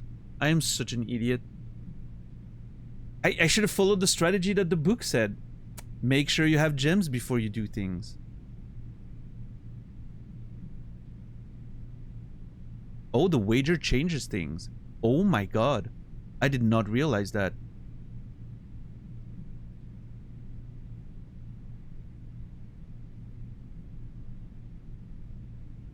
There's an allowance there. You can get an allowance. Hold on. Let me do a few roulettes first.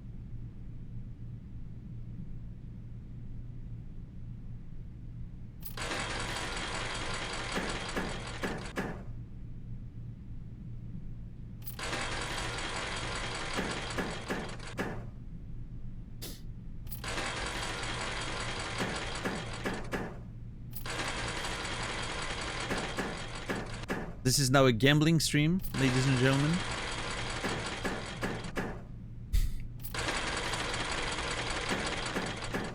Oh, come on.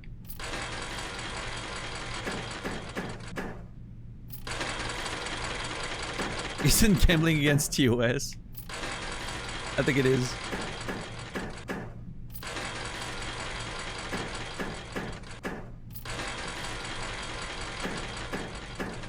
Wow. Getting rinsed. Let's see. I'll wager 5 a couple times and then 20, I guess.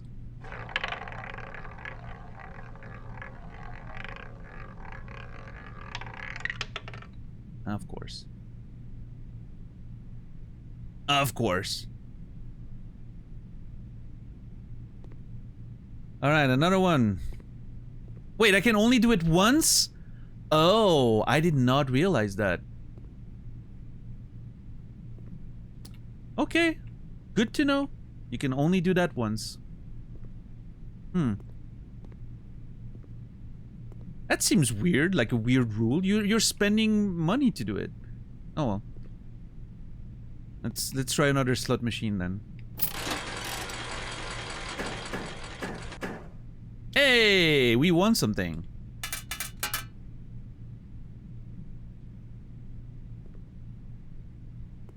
Can I? Okay, what if I go out and back in?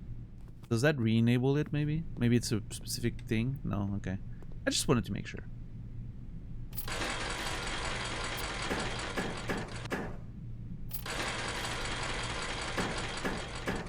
Is there a Muslim or Jewish equivalent to Arn Jesus? Arn G Mohammed? I don't know.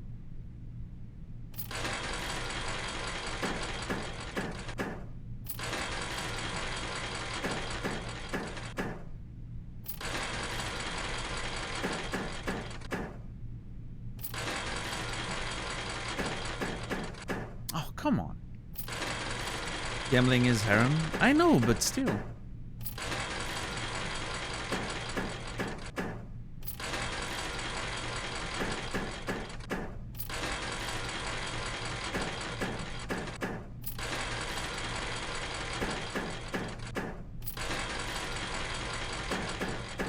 Oh, cash out. Let's go. That's true, Colette. That's true.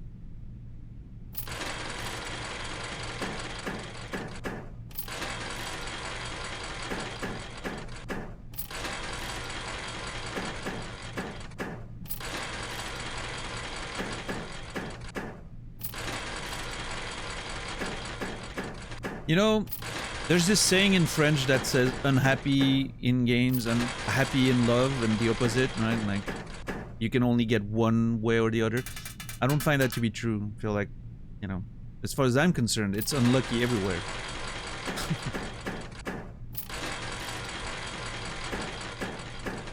Oh, come on. That seems like a good amount of stuff, but none the one we want.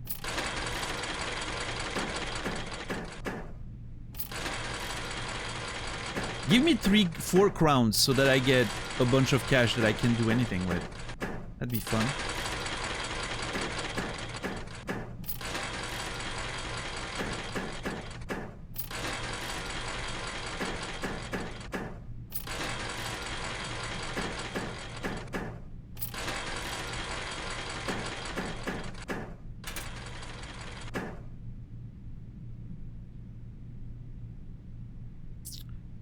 Do I want to try to get a net here? I always forget about the bonus spins because they cost 1 anyway, so I'm like, ugh.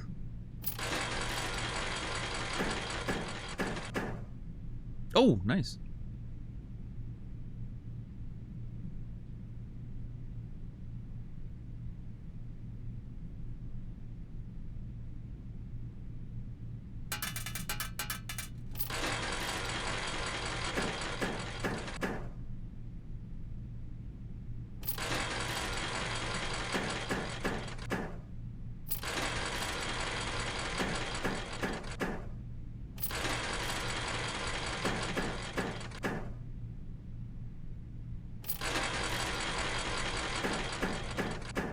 Getting a lot of those. Alright, we're down to a last coin. Almost. Oh shit, a net here would be nice.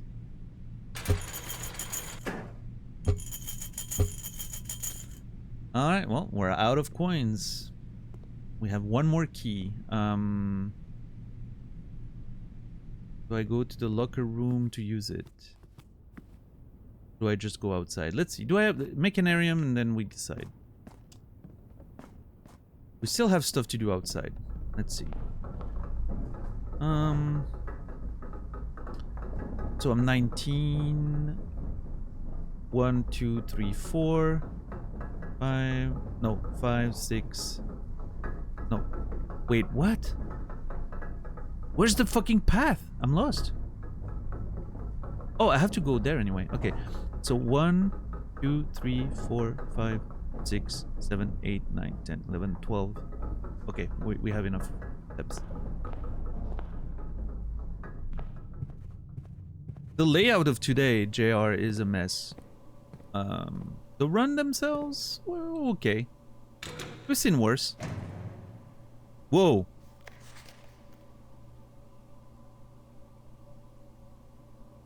Where's the rumored room 46? I mean, connection, theorized location north of the antechamber, below the foundation, full house of 40 plus bunk room. Full house of 45 plus bunk room? That's an interesting theory. Why would it be something special? Huh. Secret door in tomb doesn't exist, leaning towards this red herring or the grotto. An interesting one.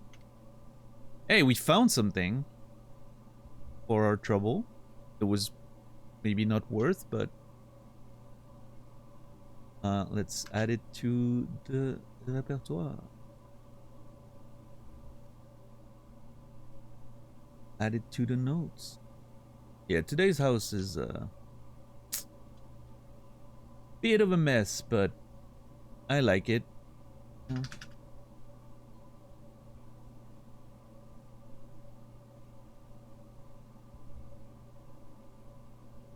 That's one beautiful fish, yeah. The red herring.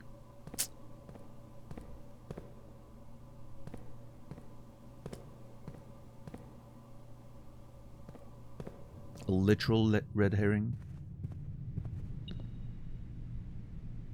Uh-oh. Oh, coins, right. Yeah, because there's been coins spread all over the place, right? Oh, a key. Oh, shit. Now if I go back, I don't have enough steps to go outside, do I? I don't. I don't, unless I get lucky with the steps, but I'm not taking the chance with the shoes.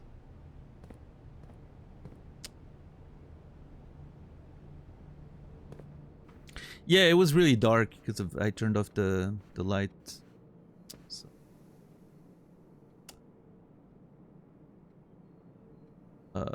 Courtyard. God damn it, this house is a mess. This house is a mess. This is by far the worst layout I've ever drafted.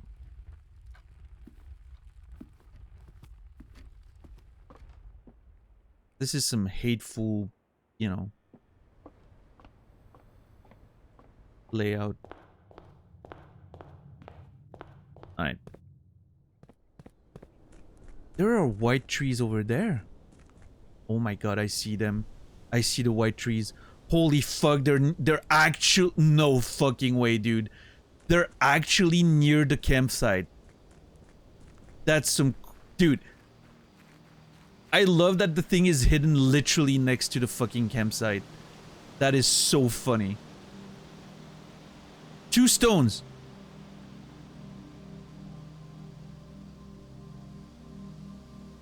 Oh my god. I saw them so many times, I know, but it never really registered until I had all the hints, you know. That's the beauty of those games. Is that hidden in plain sight, right? You see those things, but they don't mean anything to you until they do, and that's such a fucking incredible game design, in my opinion. Oh boy. I'm nervous. I don't know what we're gonna find. This better be good based on how much effort needs to, you know.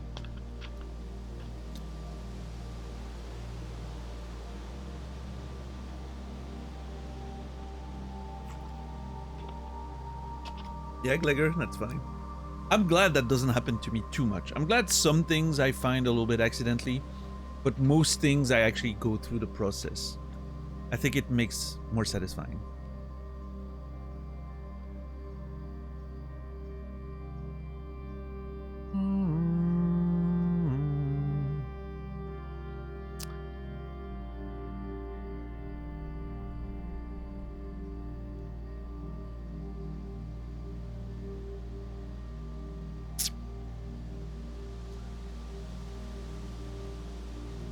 Also, didn't think about the fact that I needed a shovel, so I'm really glad I checked today.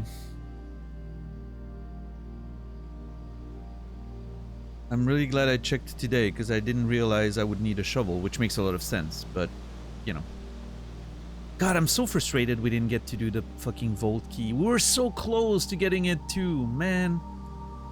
Ah, oh well. All right, ladies and gentlemen, let's dig. Let's see what happens.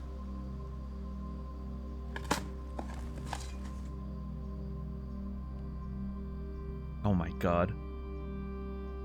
Adjust the rarity of the floor plans in your house. That is so busted.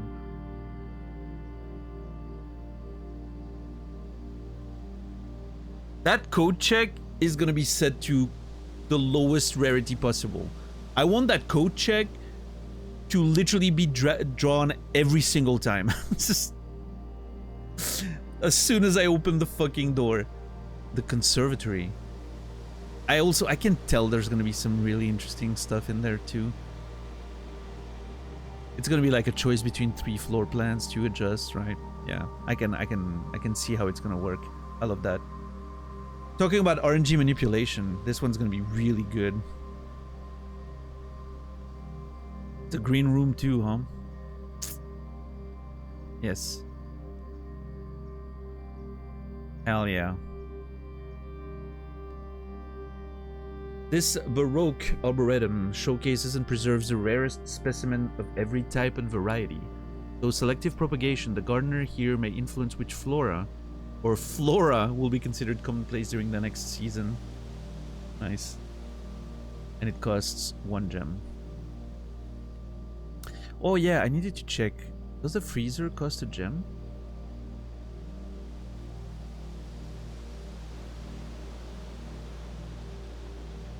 No, it doesn't. Shit. Well, I mean, I did re-roll. I couldn't find it. It's fine. Only Tonda is allowed puns. Yeah, it's not my favorite part of the game, but it's fine. All right, there is one thing I could do right now. Yeah, no, it's not gonna work. I was gonna say there's a world where I try going to the planetarium to end the day there, but 1, 2, 3, 4, 5, 6, 7, 8, 9, 10, 11, 12. It's like 15 steps. I would need the shoes to trigger so many times. It doesn't seem like a very realistic prospect.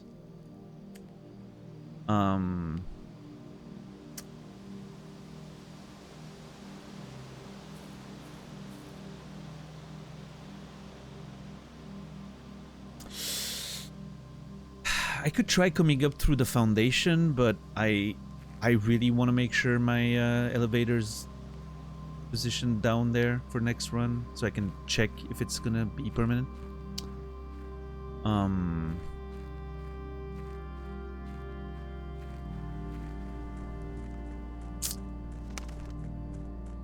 I don't think.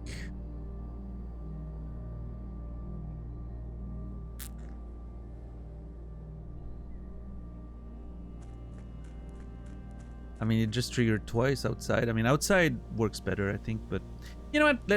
I mean, it doesn't cost anything. We don't have any other plans, do we?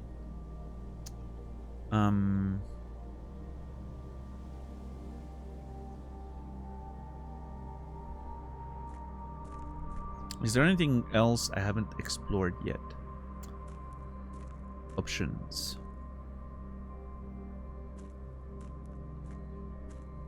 I mean, we're never getting there. There is 0 chance in hell we get to the planetarium. I'm not even gonna try. It's just gonna make me mad.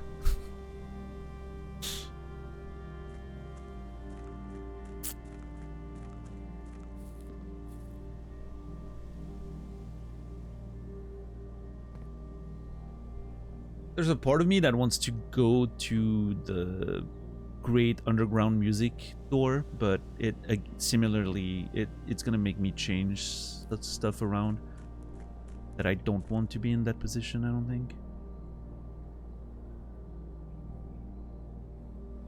Actually, it's fine, doesn't it? Because we have a way to reach the front now.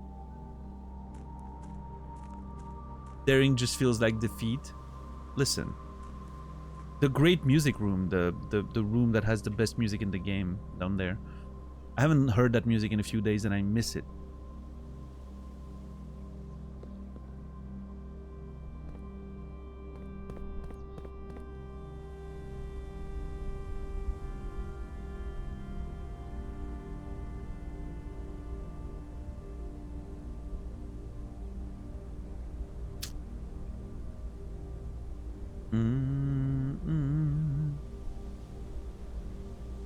1, 2, 4, 5, 6, 7, 8, 9, 10, 11, 12, 13, 14, 15, 16. I would need 10 triggers. It's never happening.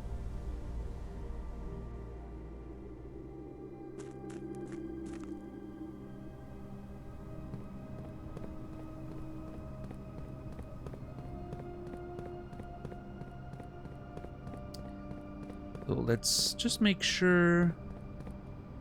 Let's check a few things. Just make sure of a few details for next run. I still need to mess around with this because I want to go down there.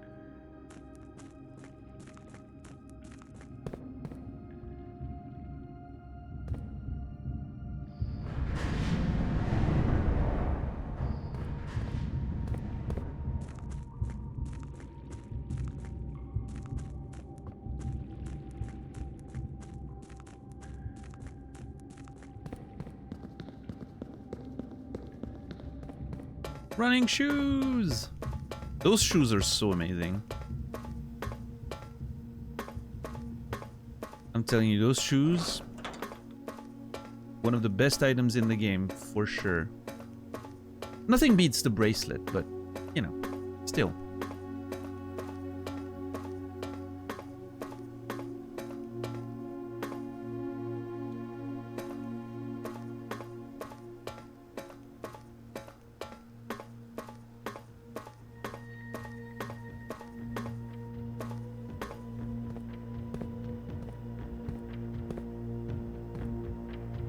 Love it.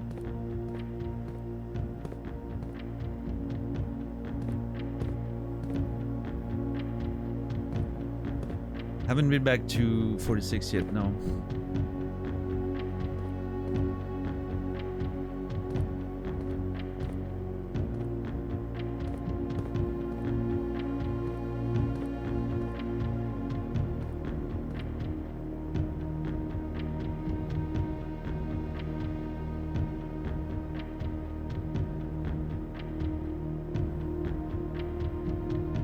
Top items? Oh, bracelet number 1. Probably running shoes number 2.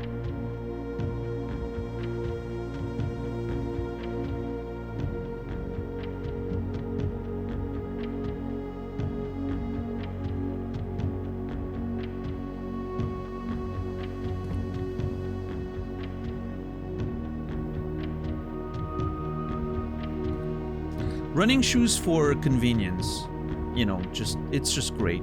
So much value. And the bracelet's just, it's the, in my opinion, the highest value item in the game that I've seen so far. Like, nothing beats it. It's so much value when you get it going. Especially, and again, in combination with the study, like, literally the best position of control you can have on the RNG in the game. Study, Emerald Bracelet, you basically have so much freedom, so much manipulation, so much, you know, consistency. It's incredible. So yeah, that's definitely my favorite setup in the game so far that I've seen. I mean, I haven't explored a lot of other options though. There's probably some crazy stuff you can do that I've not even noticed, but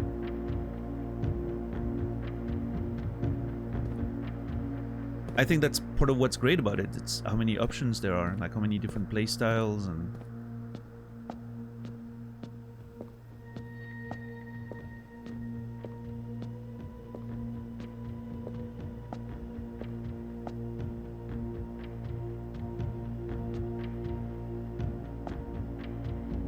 God, this... I cannot wait to do more of those puzzles and open the other rooms. I mean, as far as I can tell, I've only done 1/8 of the game. Because there's 7 more doors. And I have no clue where to find those things. I mean, I guess I need to find more Sanctum keys, but...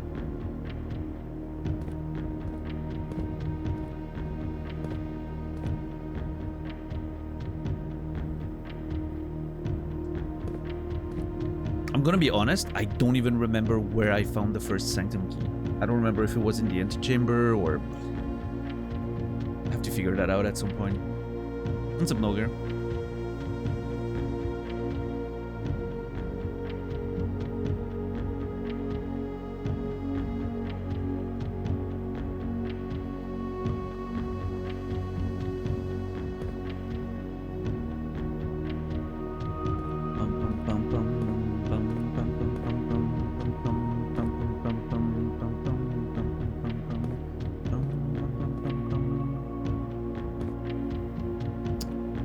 okay to refresh your memory? Nope.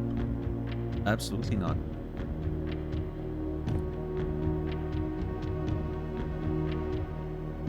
Oh, I think it was the music room. I remember that now. It was the special key in the music room, I think. But don't confirm or deny. I don't want to... I do not want confirmation.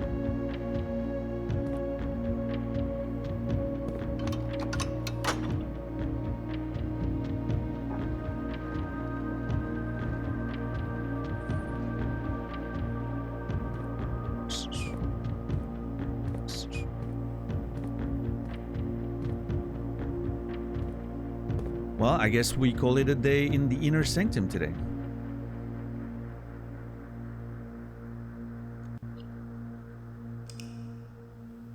Perfectly at the end of the music. Beautiful! What a timing! Holy fuck. Architect's excavation site. We did dig a lot of holes. 31 excavated dig spots. That's crazy.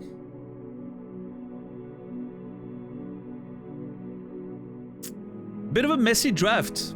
But a lot of new information, a lot of discovery, a lot of new rooms. 4 new rooms, which, you know, at this point in the game is pretty high. A new blueprint that I'm super excited to play with. Again, if I can make the code check more reliably available and the study more reliably available, that's the nuts right there, because I'm literally enabling my main strategy even more by changing the, you know, the rarity on those. And maybe some, you know, some of the annoying rooms that I don't want to see early on, like some of those dead ends that I almost never pick anymore, can make those super rare or something. Like, oh man, we're gonna manipulate that RNG like crazy whenever we get the chance. It's gonna be fun. Like I can see like a long-term plan of modifying a lot of the pool and the RNG stuff, and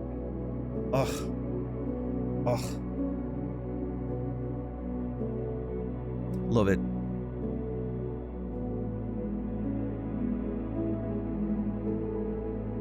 Oh, I mean, so far my favorite music in the game, I think, is the one in that secret room there. One of the sanctums rooms or whatever.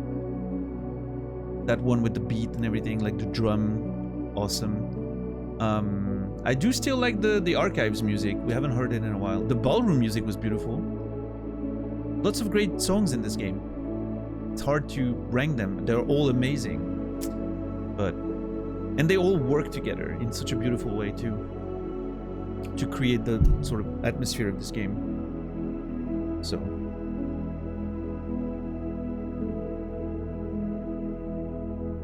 but yeah, there's something really beautiful about that one track down there. I love it so much. I don't know why. It hits the right notes for me.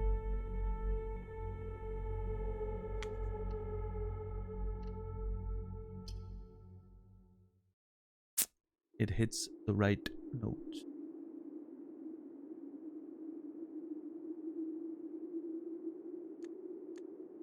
Well, all right. More on that tomorrow, more than likely. I know tomorrow's Thanksgiving in the US, so I'm sure plenty of you guys won't be able to be around for it.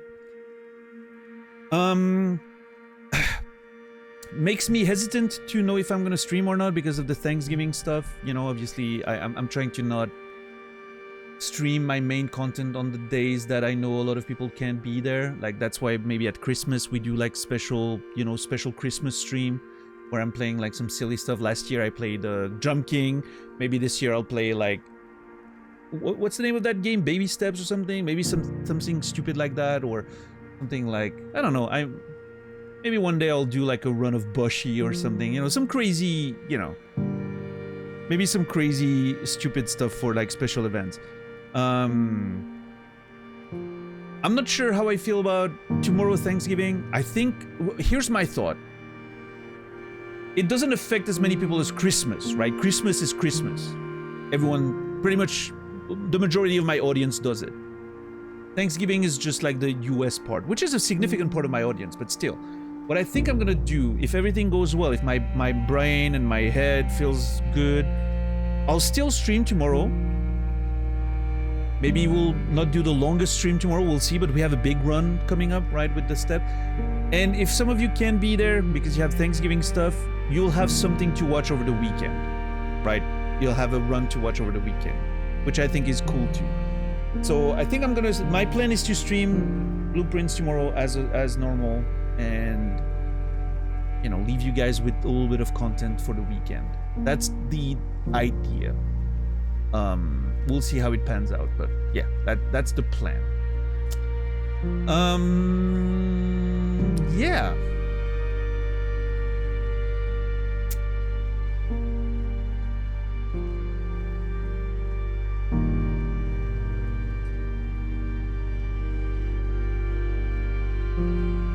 Yeah, that's gonna be it for me. On this note, I'm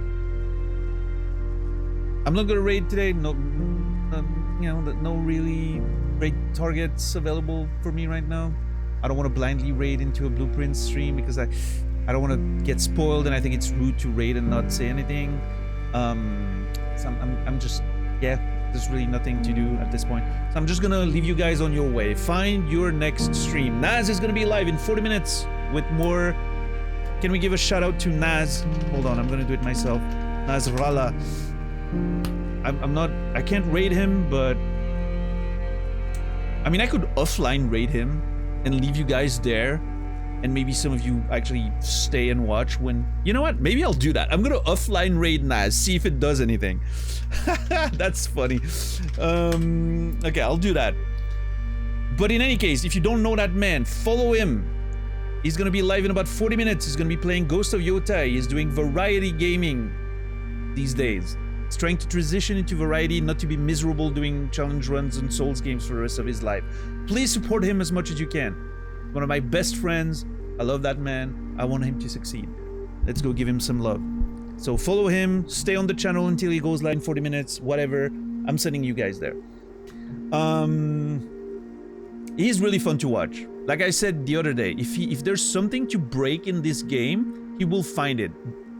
I watched 5 minutes of him playing the game the other day, and he was glitching a horse against a cliff instantly. Like, I'm telling you, this man finds stuff to break. It's wonderful. Anyway, I will see you guys tomorrow, 7 p.m. Central European Time, 1 p.m. Eastern, 10 a.m. Pacific, in about 20 hours from now.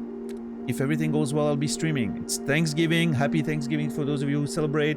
If you can't watch tomorrow, you'll see me in the VOD. You can be watching the VOD over the weekend. But yeah, until then, as always, remember me, and I will remember you.